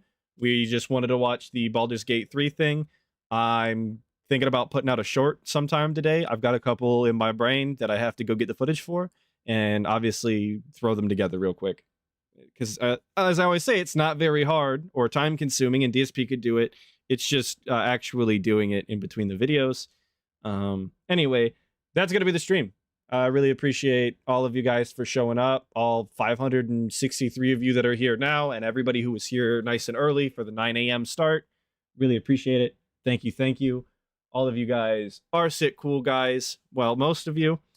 And I appreciate it. Is there a stream that we can redirect to? I will look that up real quick while I throw on a tune. Where's the one I want? Yeah, you know what? We'll play this one. I like this one. We will get a redirect. Tip me and do this and do that. We're not. Oh, the 100 likes cat cam. Oh, where is she? We play games. We have fun. If you guys like it, you support it. She's sleeping. You're getting scammed. I'm not gonna go wake her up for this. Scammed. Sorry, guys. How are you doing? This is how I'm doing. How I'm doing. Tips very low now, but I've noticed tips very low. Gonna see if I can find stream. Week is going slow. It gets to me. My life is ruined. This is how I'm doing. Losers out there who thinks that they know shit. Kiss my phone. There's nobody live? Are we serious? Right now. Everybody must have been live in the morning. Crazy. Full gameplay streams booked. Wow. All right. Well, no redirect. You're all on your own. LOL. Get fucked. I'll play this out. Love you guys. It sucks. The week is going slow. Tough through it. How are you doing? This is how I'm doing. Tips very low now, but I've noticed tips very low right now. The week is going slow. It gets to me. My life is ruined. This is how I'm doing. Losers out there who thinks that they know shit. Kiss my fucking ass and eat my shit now. How are you doing? This is how I'm doing. How are you doing? This is how I'm doing. How are you doing? This is how I'm doing. How are you doing? This is how I'm doing.